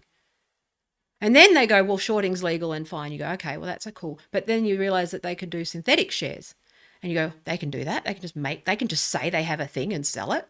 That's illegal. And they go, yeah. Did you know that Citadel have been fined repeatedly for years and years and years and years and years for doing the exact same thing? And it's just like, whoa. And it just becomes this massive eye opening of corruption. And you go, how do I walk through the world now knowing this information? It's really hard to.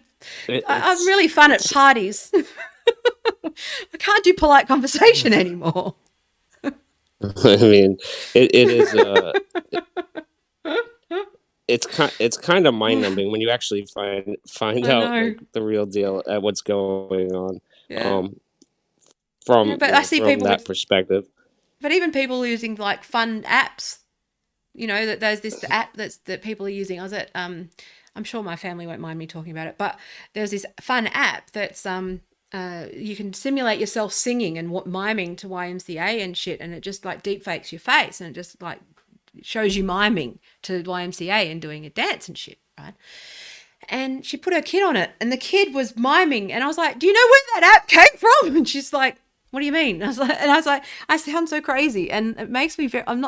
I'm now a rescue dog. I can't socialize anymore because people are just thinking and using all these things and putting their 3-year-old kid on it, and it's like they're having fun and they're laughing, and I end up being the bonfire pisser for everybody. And it's like, hey guys, where's that data going on your daughter's face? It's just like, oh no. So it's just, I don't know how to. Yeah. What do you think? Do we just laugh? What's your? Do we laugh at it or profit from it, or neither? Just stay the fuck out of it. He's disappeared. He's gone. Oh well. But it's crazy. I will talk to you then. I'll talk to the camera instead. Is that a chicken thing? Yeah, I don't know. Parapet was the word I was thinking of, but I don't know whether it's related to the chicken. That's the thing where when they're slaughtering chickens and their heads, they're just like the most awful thing you could imagine. I hate watching. I don't like animals being tortured. It's terrible. But anyway, I've been streaming like fucking 2 hours talking. Like yeah, but like this isn't conspiracy theory stuff, right? This is just. I think it's just interesting. Um, to see what's going on. And I think that I don't know what this is where I'm at. It's like, okay, well, what do I do? Because obviously, we're fucked. But it's just funny. We should just do we laugh at the world or I don't want to. I still want to give people hope and I still want to be part of the solution. But I think just critical thinking and not trusting everything that you read. All right. Oh, I want to become famous. I could buy followers and viewers. Don't click on that link. There you go. There's a full stop on my fucking point. That's funny. That's pretty fucking hilarious, actually. Oh my god. Can you hear me, But T? I can now. Yeah, sorry, I'm just on charge again. Just That's all right. It's all good. all right. I think I'm going to end it anyway I soon. Not end it, but end the stream. I just had a chat pop up on here, which is weird because it doesn't pop up on Restream. So YouTube is filtering it, but it's a buy followers spam. How perfectly timed was that? Want to be an influencer? Buy followers. That's hilarious. It just highlights my point. It's just, yeah. But you know, all those SEO services and all those things. But there's actually like, here you go. So you've been publicly shamed by John Ronson. He talks about reputation management companies, and this was 2015. So they've obviously gotten better since. But you could, like, I've talked about brand yourself before. I should revisit that. But basically, you know, you can just run. There's things where they can just disappear you from the internet, and you pay them to, you know, bury all of your shit. I've known celebrities who've used it, right? Where they've like broken up with like exes or whatever, and they just bury it. They get their Wikipedia changed, and that person doesn't exist on Google for like 3 pages. It's crazy. So Connie said, I subbed to a channel that's a woman and her family and kids. I subbed because she's an ex-Jehovah's Witness. I don't want to say don't show your kids because nonsense, but it's a family channel. It's her whole thing. I can't say that. Yeah, well, the thing is that I think is she a decade younger than me? Are the kids young? Because I'll say to you now, I did not lose my daughter 100% over the trans thing. I have to own some stuff, which is the fact that I also fell into mummy blogging and talking about my daughter and blogging her life because remember, I'd love to talk to Heather Armstrong at some point. I'd love to get her story around this because she went through the same thing where she made her baby and toddler and preschooler's life very public and naively shared details about their lives. And that child, she grew up to resent that. Okay, she grew up to resent the sharing. That's why I don't share much about my kids anymore. Not only because of, you know, fuckwits, but also because out of respect for them. And I funnily enough, learned from my mistakes. You know, like this is stuff where, we didn't think this is stuff where I have wisdom because when they're young, they don't consent to that. Okay. It's their story, their life, their data. And also in the context of big data, Clue, there's a period tracking app, okay? Period tracking app that you use and it tracks your cycle. Convenient. Awesome. Give it your temperature, track your thing, track your ovulation, okay? That app knows when you're pregnant. Guess what? How about you authenticate this app with Facebook? It's convenient and easy, seamless. It's that seamless customer experience that we talked about. Friction, removing friction. That's the buzzword in UX. We need a frictionless experience and a customer-centric approach to our design of our products. Buzzwords. Okay. Clue. Been tracking mum's period for 6 years. Knows based on that data whether mother struggles with infertility or not. Understand, like there's a lot of data that you can read just from health data, like fertility alone, right? And cycles alone. Okay. There's also a mood tracker in there, temperature, various other things. They may even know if you've got a health problem before you do. Okay. Now, authenticate with Facebook. Facebook would like to receive that data. Allow. Okay. Didn't think. I want to log on.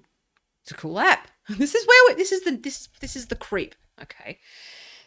Then that you're pregnant. That Facebook has data on children at preconception. What their mother shared, what their mother did, what their mother believed, what things their mother likes, okay? What things their father likes, what things their grandparents like, you know, all of those things. Gathering, just harvesting up all this stuff. Before that baby is even born, they know if it's born on time. They know if it's premature. They probably know if it's an IVF baby. They'll know if it was a twin. They'll know all of these things, okay? I'm just saying this is dystopian shit. I use the Clue app, okay? Because I thought it was convenient. So now I see what they're doing. Facebook has data on the fucking kids. All right. I don't want this is what my son wants, an Oculus. And it's like, fuck. He loves VR. But I don't want him on it because it's Facebook. And, like, again, I've been like mummy blogging. So I was blogging about my kids, fucking yap, yap, yap, not thinking about it. Okay. And then my daughter turns around and goes, well, and then I got divorced. Okay. I got divorced. And then there was drama around that divorce. And, as divorces go, it was, medium. Okay. It wasn't ugly, but it wasn't great. Okay. But it's pretty fucking awful. Okay. And, the fucking tribes formed around me and bullied me and fucking, all that sort of stuff. Thankfully, I decided to disappear for a year. So there's a year they don't have anything on me, but I still had my iPhone. Right? And it's just like, again, they know that my son, I shared when my youngest was born in 2009. He was premature. He was very unwell. Again, and you mash that up with psych theory and what your weak points are, right?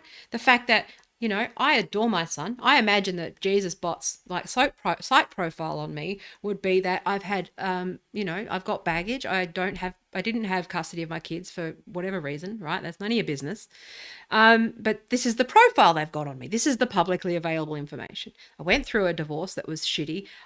There's a bunch of people who fucking took sides during the divorce and made my life hell on Twitter. There's a bunch of stuff, right? I enthusiastically joined mummy blogging. My son was premature. I love my kids and adore my kids. They also know, right, from my history, but they also know her history because of her data and her going on Tumblr, her talking about these issues, her being a Harry Potter fan, her all of these things, loving all of these things, right? So they built that up. They know this about us, right? So of course they're going to have a profile but they don't realize I got fucking diamond hands for bots. So, it's like, well, I won't be manipulated because I know I'm being manipulated. But I'm just saying, like, this is the landscape that we find ourselves in. And this is what I saw coming. It's what I thought I was warning people about. And they just walked in without thinking about it. They just went, oh, yeah, okay, well, convenient. I did too. Like, I still will log in with Facebook now. And I'm saying I still do it. But I'm just saying they've got a whole generation of surveillance on kids preconception because of us. Well, that is a big, and that's what's most important is everybody needs to, the most important thing to slow that down and keep money in your pocket because your ease of giving up your own information and not even realizing it. Well, I trusted what's really going out there is really is affecting you in the end because I can tell you for sure, like, you are priced differently just by what when you shop online, when you purchase things that come back to you and specific to you. But that's what, because Connie said at least there's 8 billion of us, so it makes no sense to specifically care about just one of us. But that's not true. That thing is that you can actually target people based on their credit score, their alcoholism, their habits, their bad habits, their good habits, their vulnerabilities. Like, look at, if you've been running Facebook ads at all, you know how much they can and can't do. But you can easily get it very granular just based on like specific. It is anonymized, but it is easy to de-anonymize that data with a few set parameters. Like how many females are into crypto and love Doge and are YouTubers? 3. You get what I'm saying? Like, very quickly you narrow that field, and then you you reduce that location range down, and you've got me. You get what I'm saying? So it's like, it's just, yeah. So it's not so much about the data being anonymous. It's about the ability for bad guys to de-anonymize that very, very quickly and target you based on your vulnerabilities. Exactly. And that, and I'm trying to like buy my 3% of like battery time on my headphones in here. But Okay, speak. exactly, like so essentially, the best thing you can do is to limit that information that goes out. So this is why I tell everybody is, find a browser, like DuckDuckGo or a browser A Tor that, browser. Just use Brave or Tor or whatever. Yeah. yeah, there's many. Just Mm. just one that doesn't sell your information. Number one. Mm-hmm. Number two, still clear your internet searches. These are things you got to do. Like if you wanna make sure that if you're like kind of nervous about this stuff, everybody out there, like this is the things you have to do. You have to take a protocol approach. SOPs they call them. Order of procedure. VPN is a minimum. A VPN is a minimum. Mm-hmm. Um, Also, you want to have a private browser. You want to clear your searches. You want to keep your GPS off when you're not using it. For driving directions. You want to make sure that Siri is off except for the one except when you use a push button maybe. You want to make sure that you use an email that's more secure, that doesn't sell your information, especially that one. You want to make sure that you basically keep your Wi-Fi and your Bluetooth off unless you're using it, especially when traveling, because that's pinging information about Mm. you as you go. And it's a big I think the thing. fact that I don't actually move or go out anywhere makes me less interesting. I'm going back on charger for a minute, but I want to finish Yeah. this. So That's like, all yeah. right, Go for it. all right. So when I was asked how my psychologist training is going, it's going well. I had to take a break because I'm in the intensive program. It requires, and I was moving house, so I had to hit pause. Problem is that to resume, I've got prerequisites, so I need to miss 2 study periods of 12 weeks. So I'm back in July, and it'll be back being intense. But it's going well. I love it. I'm home there. It's good to get. I think psych theory has really opened. It's joined a lot of. It's closed a lot of gaps in knowledge. I think that's where we've been talking about this now, which is that because so many professions are siloed, you don't get a sense of the bigger picture. But coming from tech, politics, and then tech, and working class background, and now doing psychology, after a lifetime in user experience, even though I understand, obviously I know my psych theory. I'm still a social scientist. I still did some units, right? Law and politics, right? But so there is, I work in applied psychology for 25 years of persuasion, but actually going back and just getting that fucking that actual hardcore theoretical structure and going through that is going to be incredibly beneficial, because I'm already seeing the solutions here. Because I was going to do my PhD in internet studies initially, and then I realized that there's something I'm missing. There's something I'm not fucking piecing together here. So I was like, okay, so I need to either do another master's in international relations or psychology.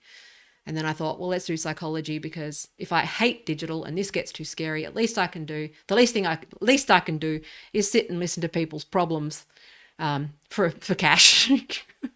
And know that they're going to be okay. So I've got a retirement plan so I can work till I drop as well. So that's why I'm doing that. But it mostly is researching this stuff as well. It's a 2 birds, 1 stone approach. If I ever hate tech, because, I'm 42 today. That's old in tech, especially as a woman. Like I said, we're out to pasture by now. Everyone's listening to the dumb influencer thingies, right? The blondes with tits who co-opt our ideas and just repeat the fucking shit. I'm old and stuff, and no one listens to me anyway.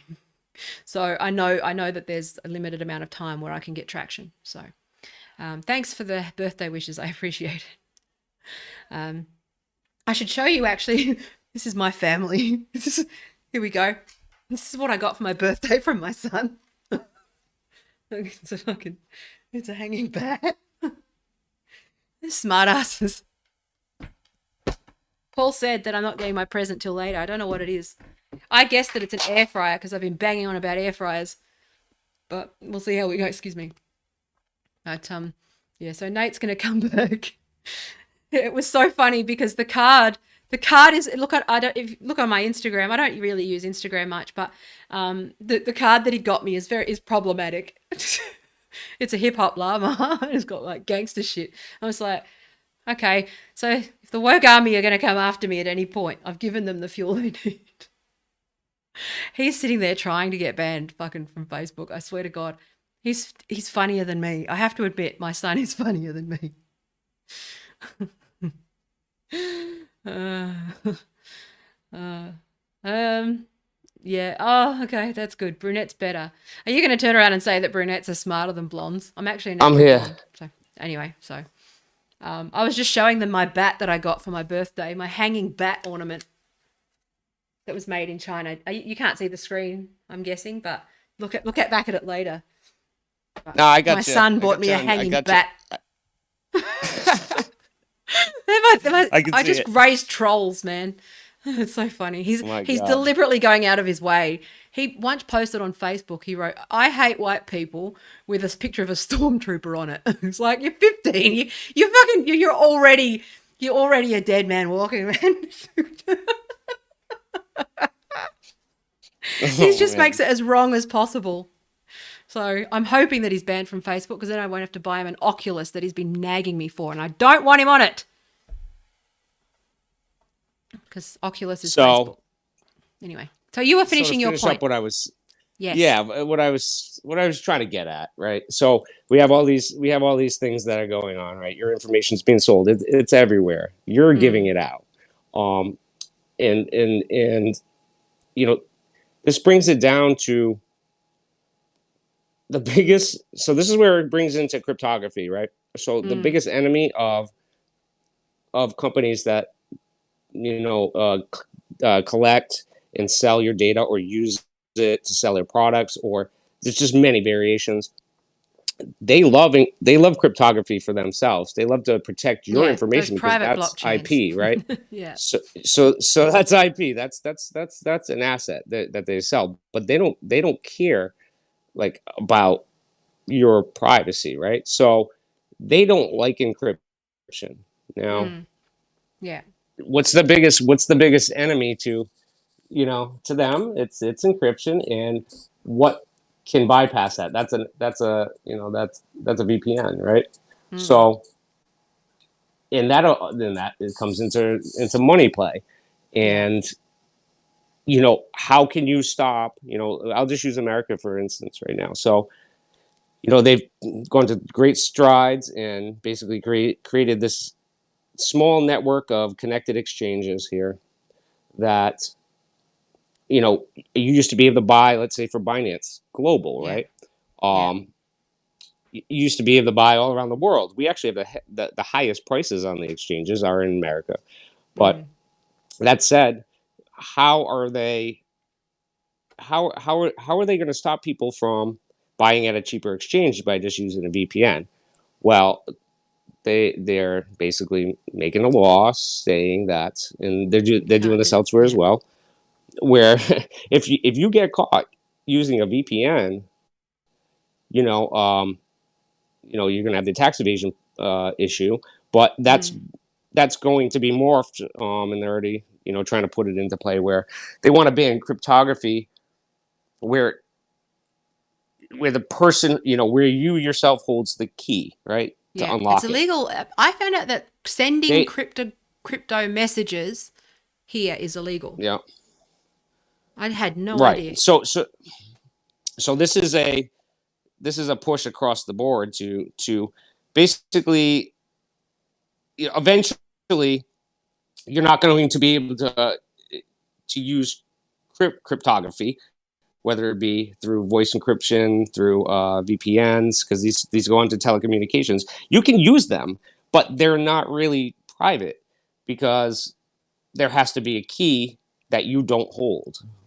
Mm, So what's happening is they're pushing to make laws where it's like a facade, right? So, mm, oh, you have this encrypted app where you can talk and message, but after these laws pass, for that service to be in play, both the government and the corporations themselves have to have those keys.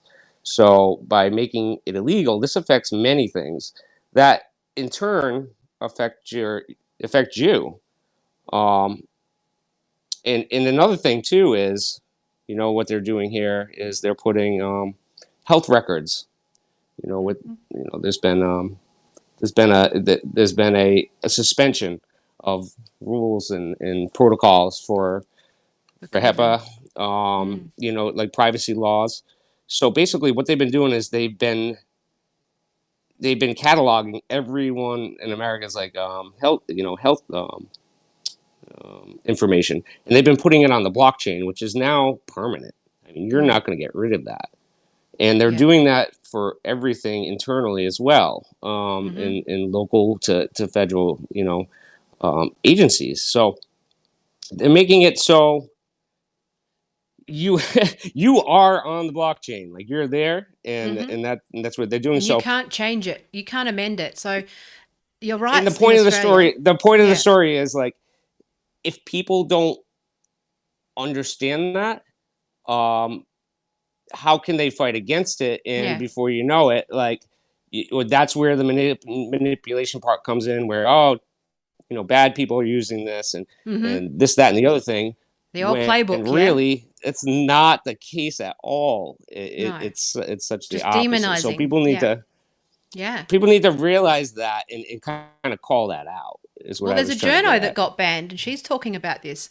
And she got banned from Patreon for saying this off Patreon. Like, this is how crazy it is. Like journalists doing journalism on this stuff, and it's just like, holy shit! Like, I thought that it was a valid concern around private these things because as someone who I have to tick that box with insurance with SSRIs. Like, I think that's the most probably relevant example for most people that might give them a real world example, which is the pre-existing condition thing, or I can't get life insurance, right? I can't get life insurance because Yep, I had it's a postnatal depression. And if I had informed consent about that, I would not have taken the SSRIs when I was younger. And the problem is that, you get what I'm saying? So it's that snowball effect of like when they're cutting off people's payment processes, cutting off their life insurance, they're cutting off their livelihoods. And then you get what I mean? Demonize. Like, it's basically an unpersoning. It's the potential. Again, I'm not saying it's a plan. I'm just saying this is the risk. I need to be careful with my words so that I don't get written off as, I'm saying the risks of this. yeah, This is all stuff I've conspiracy. warned about, right? But there's the potential for this to happen and be misused, right? I Yeah, don't it give a just fuck about exists. Trump. Wayne's just asked about Trump's new social media site. Don't give a fuck. I'm I don't care. It's just he's having a tantrum. Thinks he can buy his way out of this problem. Don't care.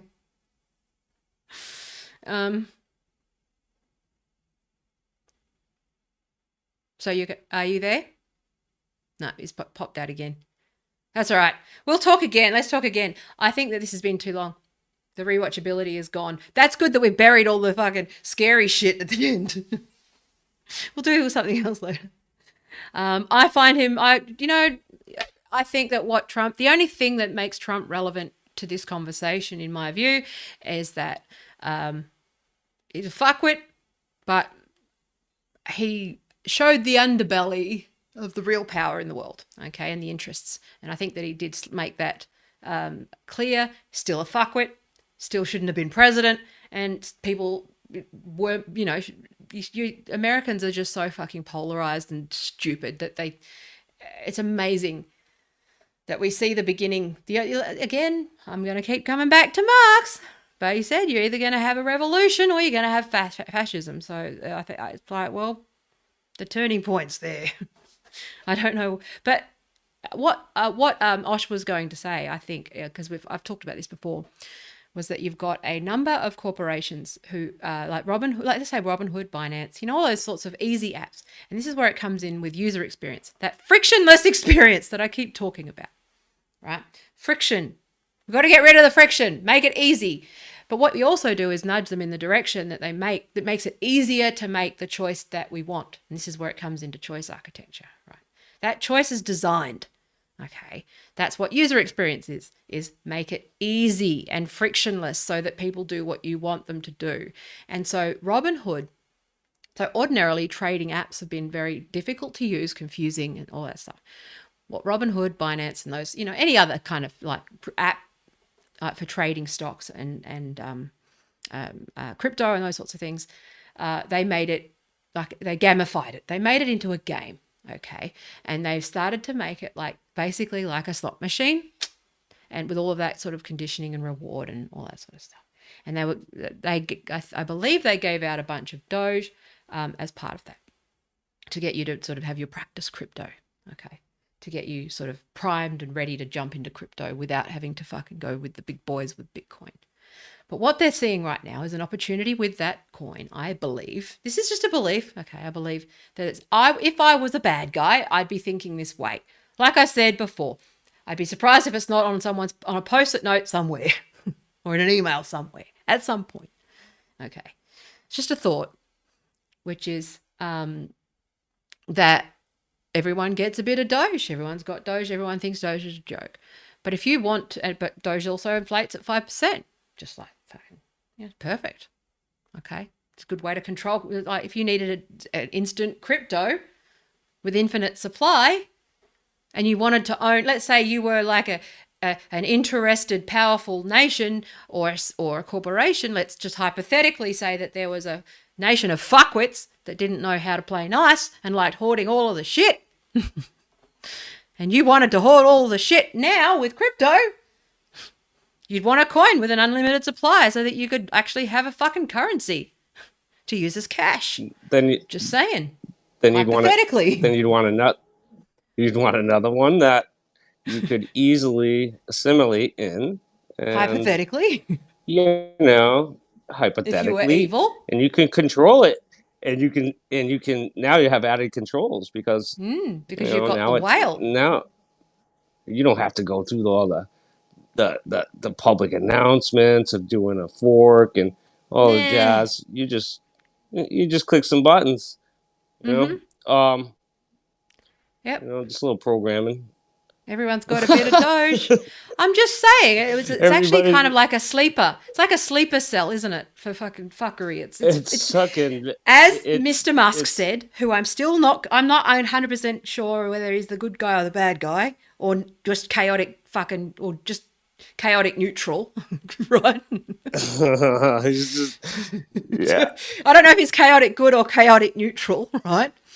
But he said his genius is its simplicity. And it's so true because the more you think about Doge, the more you dig into it, the more you look at the theory behind it. And then you go back on old media about Doge from 2014 where they went, well, we can't, manipulate people and people can't be manipulated. So Doge won't work unless people can be manipulated. And then I was like, but you can now. It's like, fuck. There's these people quoting, the founders quoting these things. And I'm like, oh, fuck. But yeah, it's just amazing. Anyway, but hypothetically, if I was a bad guy, okay, and wanted to own all of the fucking crypto, hypothetically, what would you do? I don't know. I might just create a couple, companies offshore. And to mine them. I don't know. I might purchase infrastructure relating to that coin. I might. And put that infrastructure into the government buildings, maybe? I might get really smart and develop a product that I can sell governments that generate that self money by the electricity paid for by the people, which is, listen, it's genius. It's a genius plan. It's genius. Paper, is it simplicity? It's perfectly it works. Yeah. on I know. paper.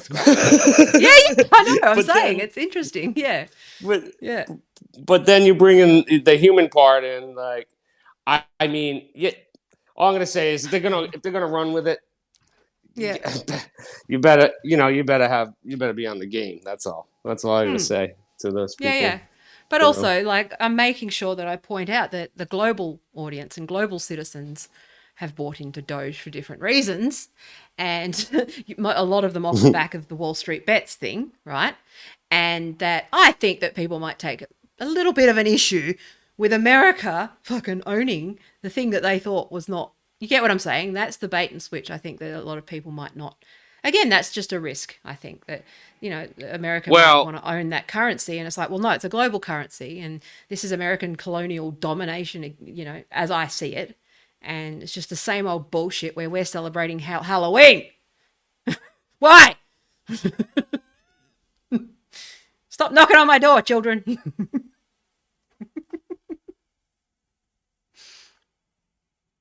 He's, oh, the lizard people. Yeah, I won't. Connie just said, I'll give you £500 if you do something bad because I know you won't. Nah. I don't have it in me. I wouldn't be able to do this. I wouldn't be able to talk. See, the thing is, I can't talk shit non-stop for 3 hours without a fucking accidental slip or truth coming out. So there's no point lying to you because I'll go back and fucking I can't do it. If you've watched enough of my stuff, you'll know that I'll just argue with myself. And I just will let secrets slip. I can't keep a secret. I'm incapable of it. Obviously, if it's someone you have to go, this is a secret, or there's a fine, there's a penalty. But I think I'm just gonna have to moderate the show and just blank you out when you start to slip. yeah, I won't. No, not at all. I also I just know how to fucking how to survive as well. If it's a survival thing, then I'll shut up. That's why Yeah. like those bumbling spy movies where you find Spy with Melissa McCarthy. But I'm like her sidekick. Miranda Hart played that bumbling, like where she's just on it and along for the ride. That's me. I just sit there and I just go, "What's going on, guys?" and just bounce into the room. It's like, oh, yeah, looks like there's a murder. I'm gonna go now. Okay, bye.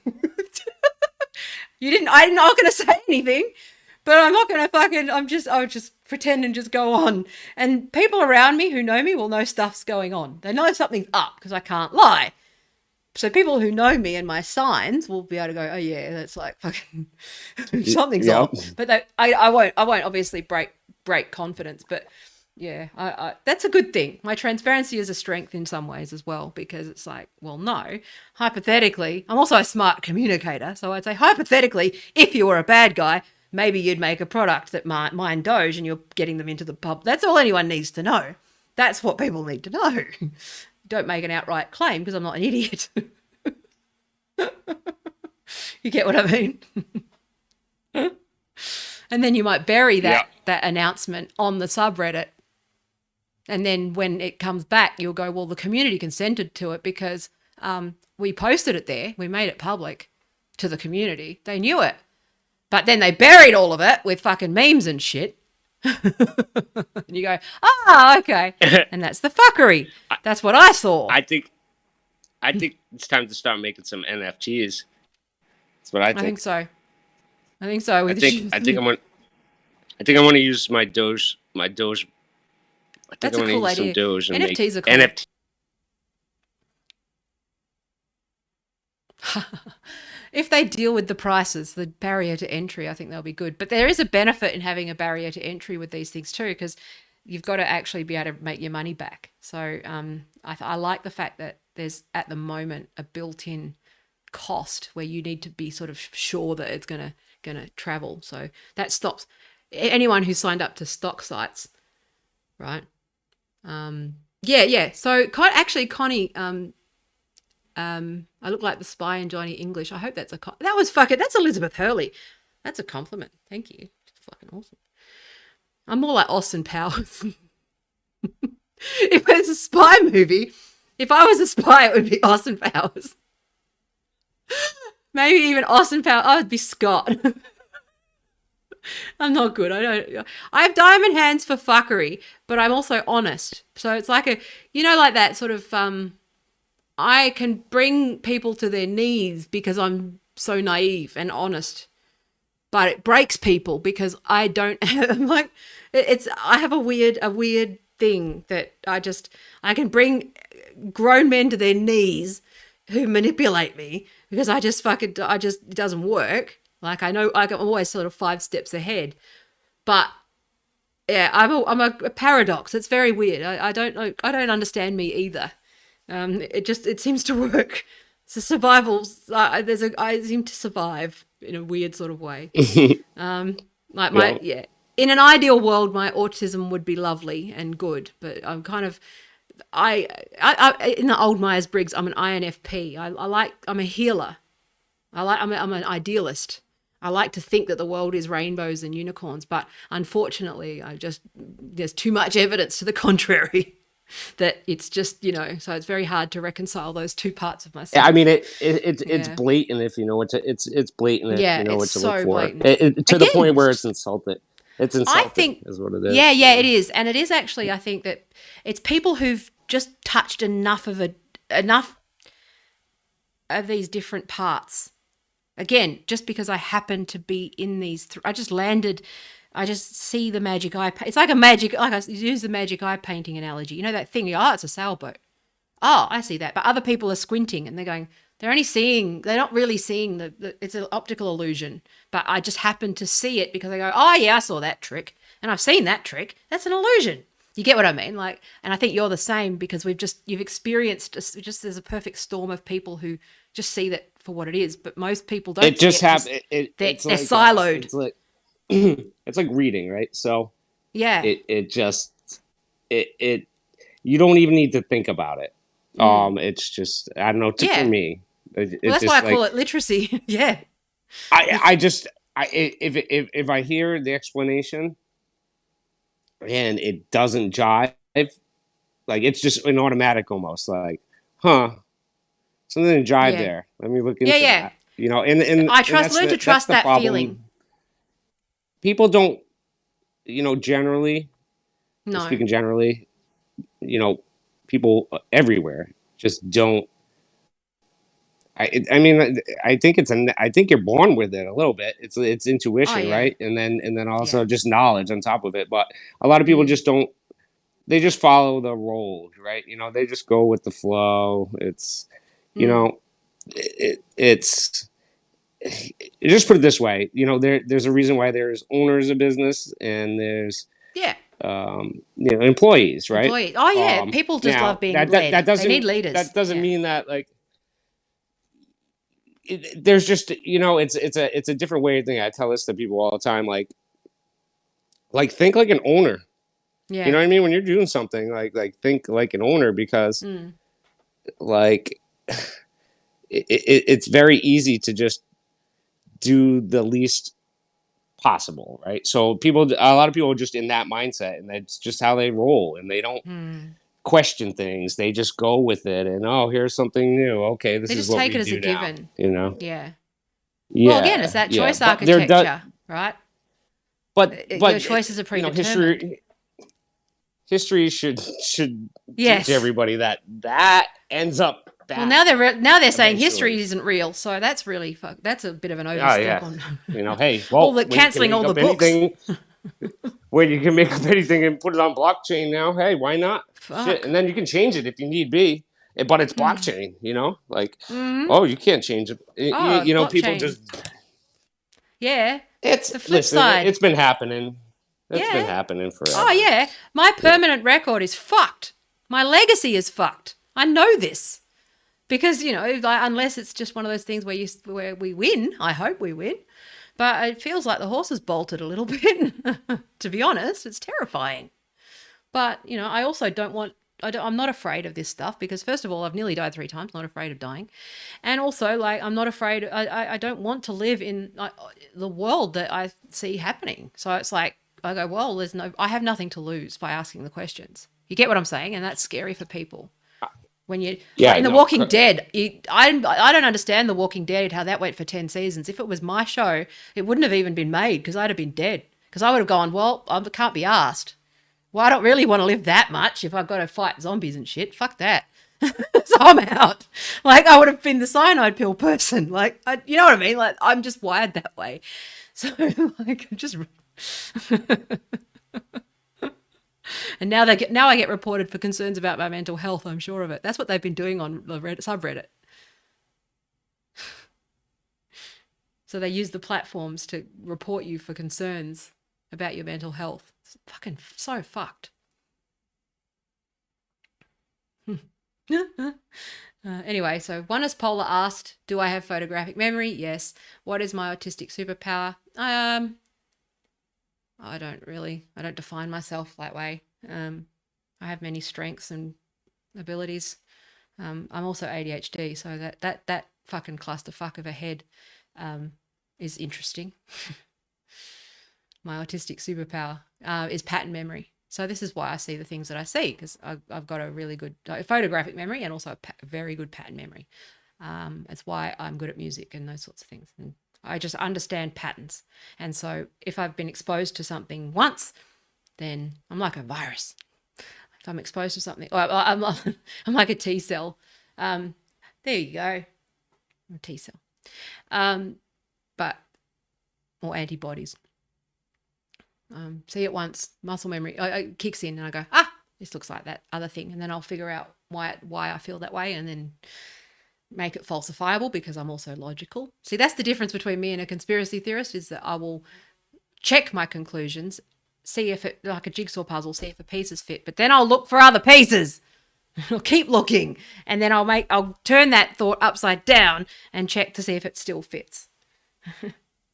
Right? Osh is having issues with his battery. Yeah. But that's okay. So he's going to come and say goodbye and then go. But yeah, Connie, I can't say that out loud. Do you know what's weird? I mentioned Tim Pool yesterday and I mentioned Jordan Peterson, but in pejoratively and make fun of them, right? And YouTube just flicks me to them because I mention them in this video, right? It's like YouTube don't. This is why we're talking with Osh. It's like, well, AI thinks they understand what I want, but I don't think they do. Because the one thing they can't do is read absurdity, read jokes, read sarcasm, read irony. So you just make sure that you know, eventually they might. Okay, so eventually they'll just put comedian fucking algorithm on me, and then they'll understand that I'm taking the piss and realize that I mean things ironically. But this is where, like I said, Gen X has a superpower, because we're the most ironic fucking generation that ever existed. So we're quite capable of saying shit with sarcasm, and that's maybe why we're a little bit more immune.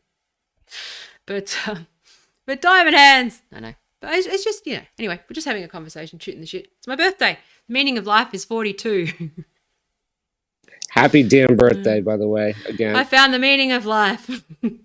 I don't like it. I'm not pleased with it. The conclusions I've come to are not pretty, but it's good to know. I'm OT8, aren't I? Oh, God. I've reached OT8 in capitalism. Oh, my gosh. But I imagine that there's got to be something in the rich people's club where eventually you got enough money where you get invited to a meeting. And then you see the evil, and there's a fork in the road, and you make a choice. Like Marvel movies, except in real life. There's never enough. There's just never enough. And you just get to make a decision. But I'm saying there's a point where you just get invited in. Or not in. I said yesterday, cancel culture. How you know you're working class is cancel culture works. If you're not, if you're in the 1%, you end up the CEO of OnlyFans. After crashing the global economy. Hey? I'm just saying. CEO, unless you're like one of the majority shareholders, you never want to be the CEO of a company ever. No. That's exactly. for sure. But that was the ex-risk analyst. If you're a decent person, like, oh, fuck that. it'll weigh. You're the fall guy. It'll weigh on you. You know, Yeah. to win.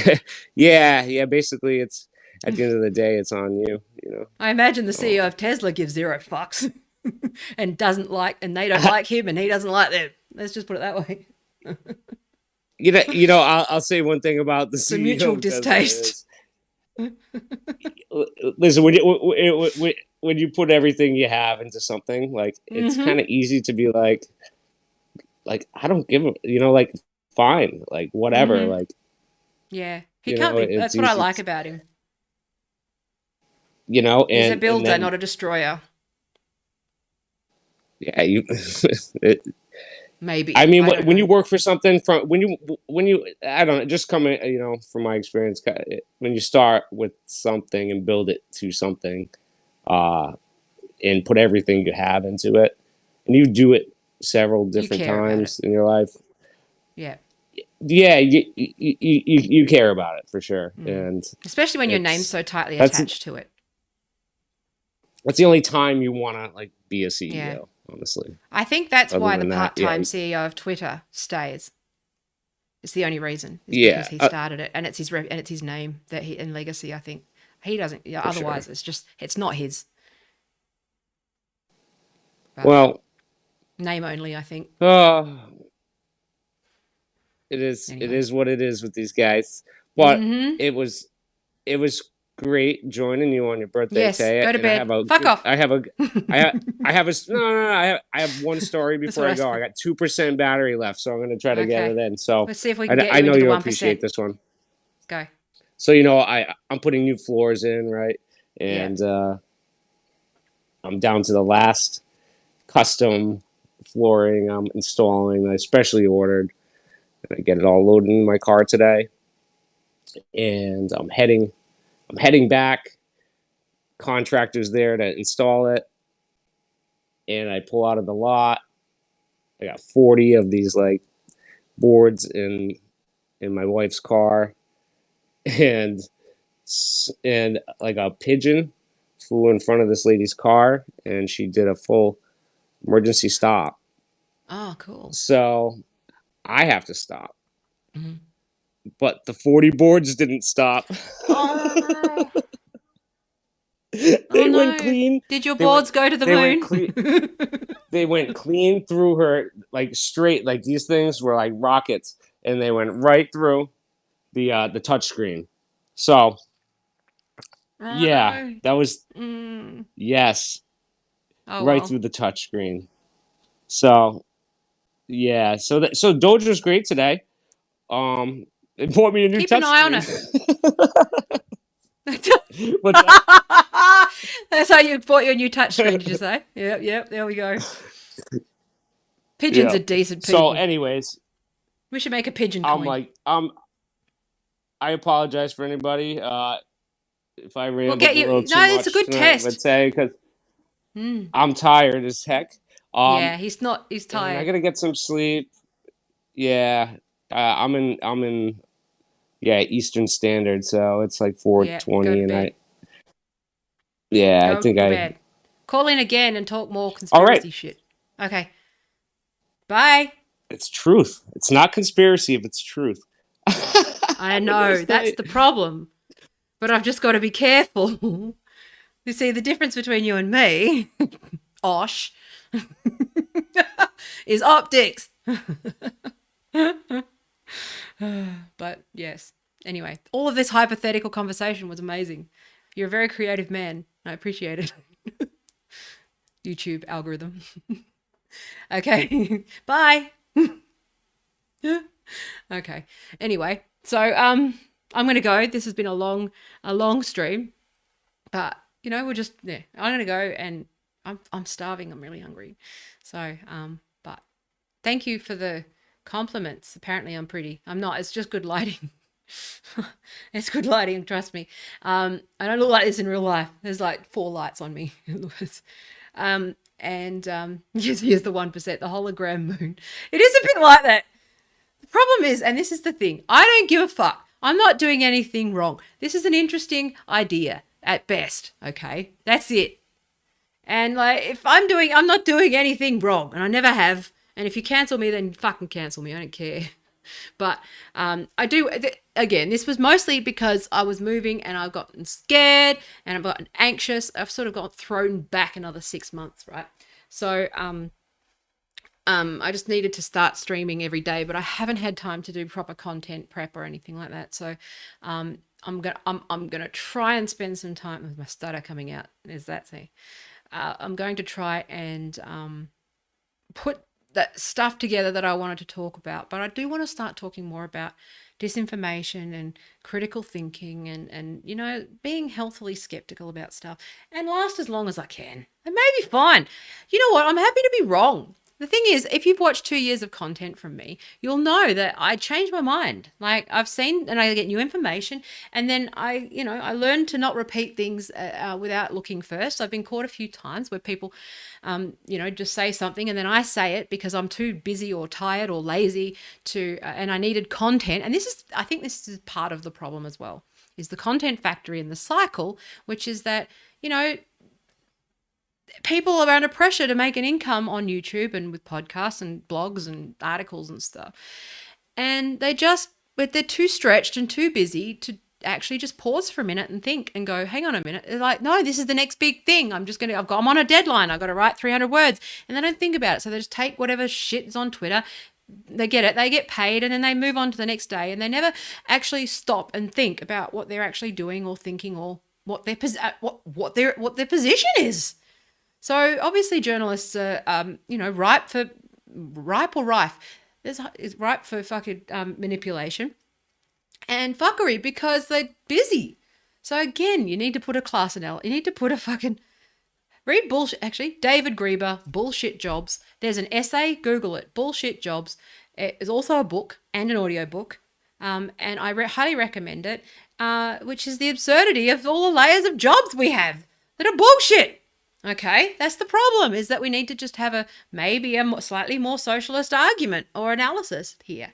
It's not about the tribes, not about ideology. Marx was critical of ideology, ironically, given that people with ideologies are calling everyone fucking Marxists and claiming fucking Marxism as an ideology. And he was like, no, it's the ideas, not the ideology. It's the structures. You need to look at things structurally. You need to look at behavior. Like Marx is a really good insight into how people behave, because behavioral economics ultimately is about how people make decisions to buy and sell and money. Like psychology of money is way more,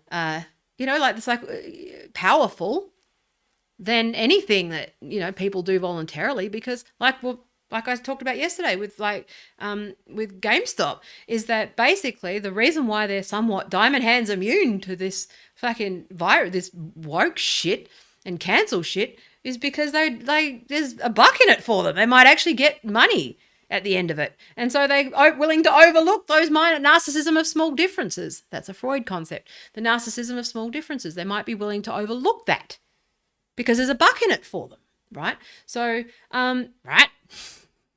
The seagulls are in, not pigeons. Anyway, sorry, I gotta go. I will be back on Monday. I'm gonna start streaming every day, just shooting the shit. Now, get on my Discord, and if you want to either ask a question, you can. My friend was using fucking fucked up. We're testing the Discord to see if it works, but that voice channel works now for anyone on Discord with permissions, right? You can just turn up, ask a fucking question, a random question, rather than chatting, okay? And the answer, yeah, so, start. Ask a question and leave. You just be let's make a talkback station. I don't care. I need to riff. I need content. I'm happy to just fucking be an agony aunt and just whatever. Doesn't matter. I just got to get my muscles back before I do like actual serious stuff. I don't really care much for serious stuff. It just comes out. Like I just, brain vomited 5 concepts in the last half hour that you might want to look into, and like books you might want to read and all that sort of stuff. I'm going to structure this as a course. If you're a patron, you'll get access automatically, obviously above the certain tiers. I can't remember my tiers. I know my top tier is like shut me up, but I can't remember the others. But you'll get access to that. But also I'm going to be selling one-off courses and stuff on this stuff. like that's a bit more structured and has all of the resources compiled and all that sort of stuff. I'm gonna paywall some shit. That's unfortunately the world we live in. But you can pay in Doge, and you can pay in various other things, so that's fine.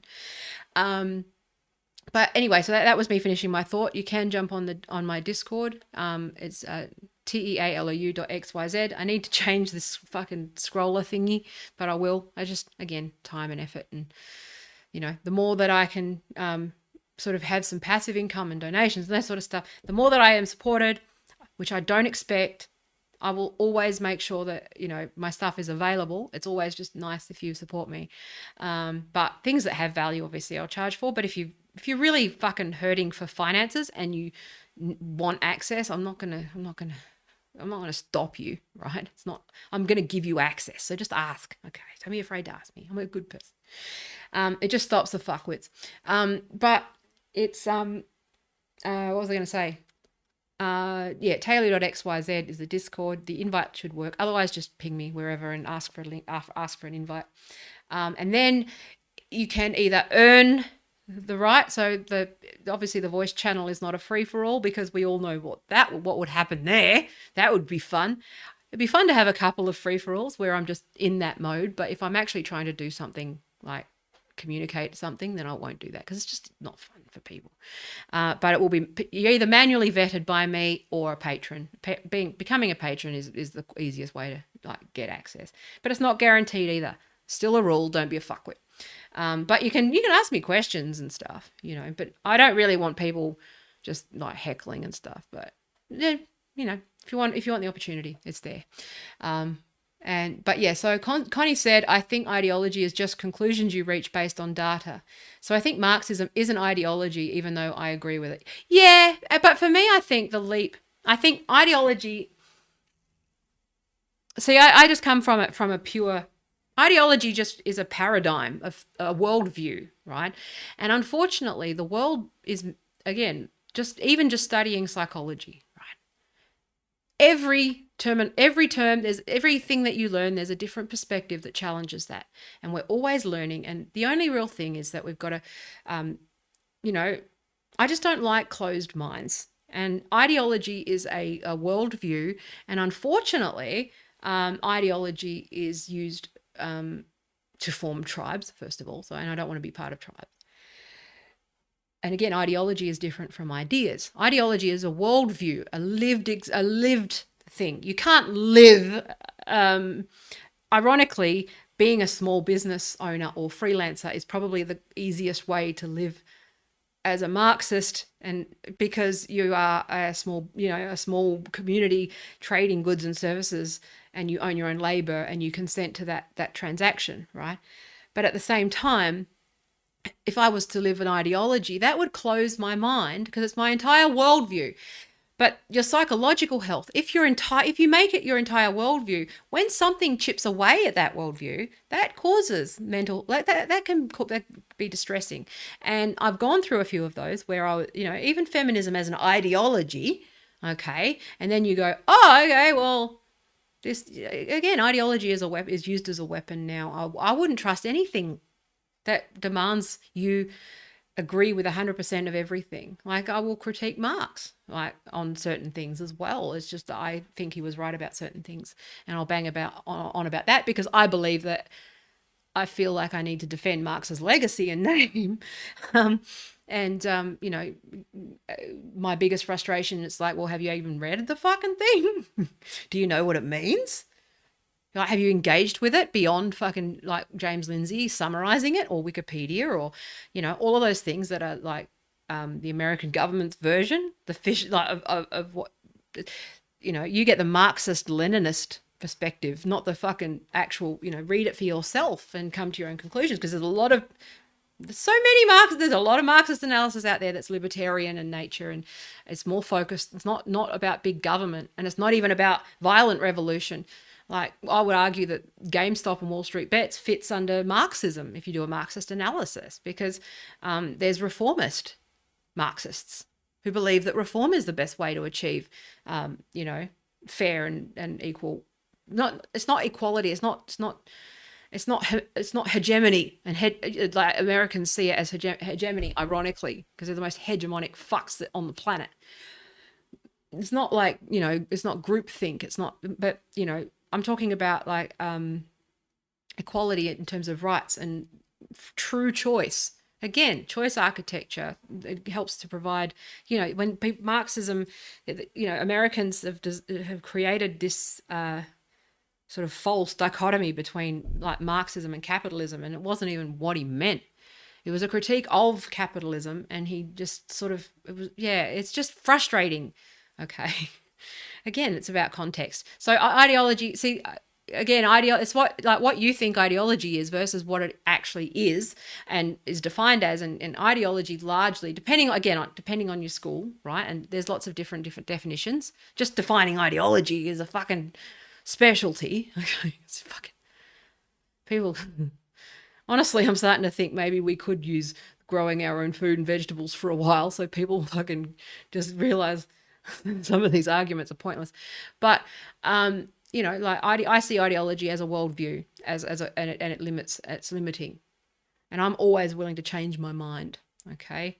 Speaking of hive mind, I have like 100 LinkedIn people clicking on the happy birthday button. It drives me fucking nuts. I don't even respond. Don't create me admin. I appreciate the happy birthday wishes, but don't make me admin. Okay. I actually stay on, and I feel like it's like, don't create me work on Facebook where I now have to like and say thank you to every person who wished me, because then it causes drama. And this is why I don't do Facebook birthdays. Because a friend got the shits on with me because I wished one person happy birthday and not her. And I was like, yeah, but I don't use Facebook every day.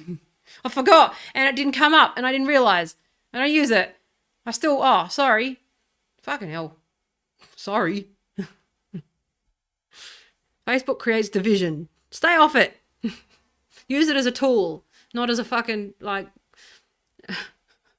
not as a way of life. It's not your whole social life. Facebook friends aren't real friends. That's what my daughter said to me. She was wise. Turns out she was right. She was right to be angry at me too. So I've got to fucking find a way to build that bridge at some point, because I didn't get it and now I do. Right? She was fucking. I was selling her story, and that's not cool. And that's what appropriate. That's that again. Okay. The argument about cultural appropriation. It's not about not being able to say whatever you want or do whatever you want anymore. It's not about your liberty. Okay. Maybe a bit of empathy is that maybe it's not your story. Maybe in light of, when you have been, when people have just done nothing but take and take and take and take from you, maybe when all you've got left is your story or your thoughts, and then someone who traditionally has stolen from you over and over again is now stealing the last thing that you have, which is your story to tell, then that fucking is upsetting. That's an argument that I can get behind. Don't get behind the cult. Don't get behind the rest of it. But again, this is the difference between ideology and the actual grain of truth, and the grain and what's underneath it, right? Which is that, feminism is good, but it's not not a healthy marriage. If you're batshit talking about fucking mansplaining and microaggressions and fucking, you're married to either a fucking cuck or someone who's fucking walking on eggshells, and your marriage will be over in 10 years. Okay. I nearly lost the love of my fucking life because I went all militant after my divorce. And then I met a good one. And then I realized that I had to choose. Okay. And it wasn't about him. He was a good person, and I was fucking making it hard for him to work. I was making it fucking hard for him. And that's the difference between feminist analysis of patriarchy over here and fucking making it your entire worldview and a lifestyle. Making oppression your lifestyle, I understand. Or activism. I've been a lifetime in activism, okay? But I also go, hey, I got other things going on. Get a life is a good fucking mantra, and don't be a fuckwit. But if this is your whole life and whole reason for being is politics, then you are not mentally well. You don't have well balance. And that's the thing about with fandoms and the internet. The reason why people, those people that are ripe for radicalization, or, all of these things, I'm just going to say radicalization because I've got to be careful. But all of these, people getting scrambled eggs for brains. Like the psych research is showing, and the studies are showing that it is, again, it's study. The term is called parasocial relationships. They're not real relationships. They're parasocial, okay? And parasocial relationships are one-sided. So it's the study of celebrity, okay, and celebrity worship. Shut up! We all do it. But the difference between those who have a sort of a general fan thing going on and those who are stalkers, right? And, the psychology of stalking is that there's a specific psych profile of people who go crazy, okay, over fan stuff. It's normal for adolescents, but for in adulthood and stuff, someone who just is too into one thing, yes, they're autistic, probably, maybe. There's autism's, let's just park that. In a normal, healthy person, okay, that doesn't have anything else going on or any difference going on that, is different from the norm, okay, not in a neurotypical setting, that basically science says you got no life. It's funny how the old internet was right, which is that the fights and the fandoms would end in get a life. It's like, that's good advice. You should do that. But if you're well-rounded, you generally are less likely to fall for extreme things and ideologies. So, yes, we do have a parasocial. No, I think you can be, we'll see how we go. It is a parasocial relationship, but it is. But the thing is, there's benefits to them, okay? So parasocial relationships get weird when you start looking at things like real dolls. Okay, this is why psych is really interesting, and this is an area where I just can read. But you actually read the journals and the studies. It's fucking interesting stuff. But it can provide like therapeutic, like it's a proxy. It's a proxy for real intimacy. And if you struggle with intimacy, then I think I empathize with people who want that sort of thing and are only comfortable with that sort of thing because they've got stuff going on around intimacy. Right. But I also know that I am emotionally avoidant, okay, and I tend to do those sorts of things, and I've had to grow in order to have a healthy marriage, and I'm just saying, okay. So I'm just saying that this is linked to ideology, which is that if you make your whole life one thing, you've got something to deal with. You've got something you need to face. What are you avoiding by throwing yourself into this one thing, okay? And it doesn't matter what it is. Alcohol, workahol, fucking one topic. Again, for neurotypical stuff, obviously, autism is more likely to become like obsessive, but it's a different thing. But again, it's actually also because of that there's a coping strategy as well. Like I fixate on this thing so I can avoid sort of a lot of this fucking class consciousness shit. It's fucking awful. Or avoid my own emotions and that sort of stuff. So that's something that I want to talk about. I didn't ban you. I put you in timeout. It was a flex. I just thought it was funny because I had the option, and it was like, oh, what does this button do? It's not funny. I just prefer to be funny, because you can see why humor has to be a coping strategy. Because it's like, yeah. So it's just a bit of fun. As you get to know and acclimate with other people, you'll know that we're not all serious and we'll just do it for fun. I didn't make you a mug. Ian got a mug, as did a bunch of other people.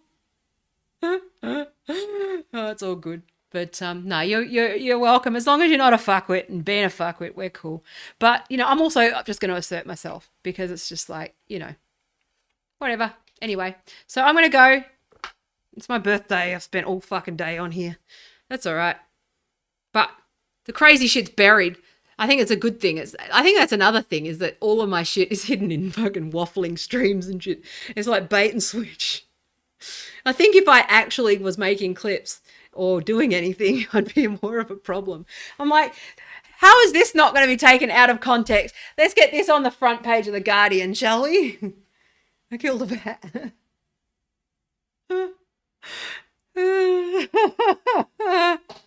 Fucking kids colluding with my husband to get me cancelled. Anyway, I love you.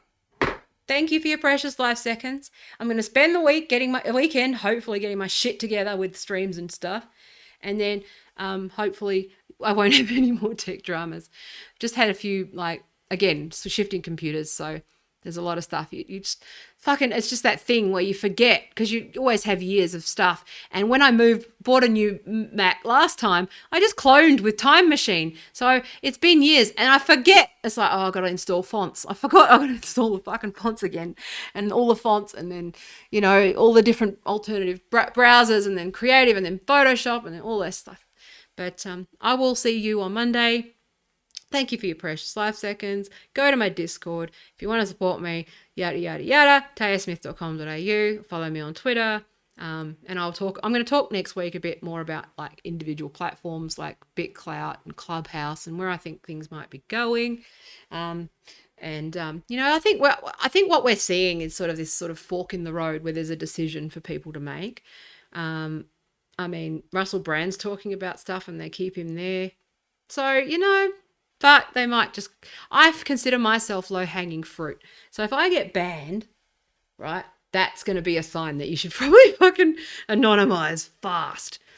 Unfortunately for me, the horse is bolted because I've always just naively been out in plain sight.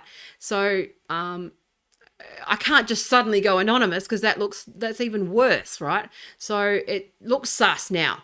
So I'm stuck. So I just got to I'm pushing through.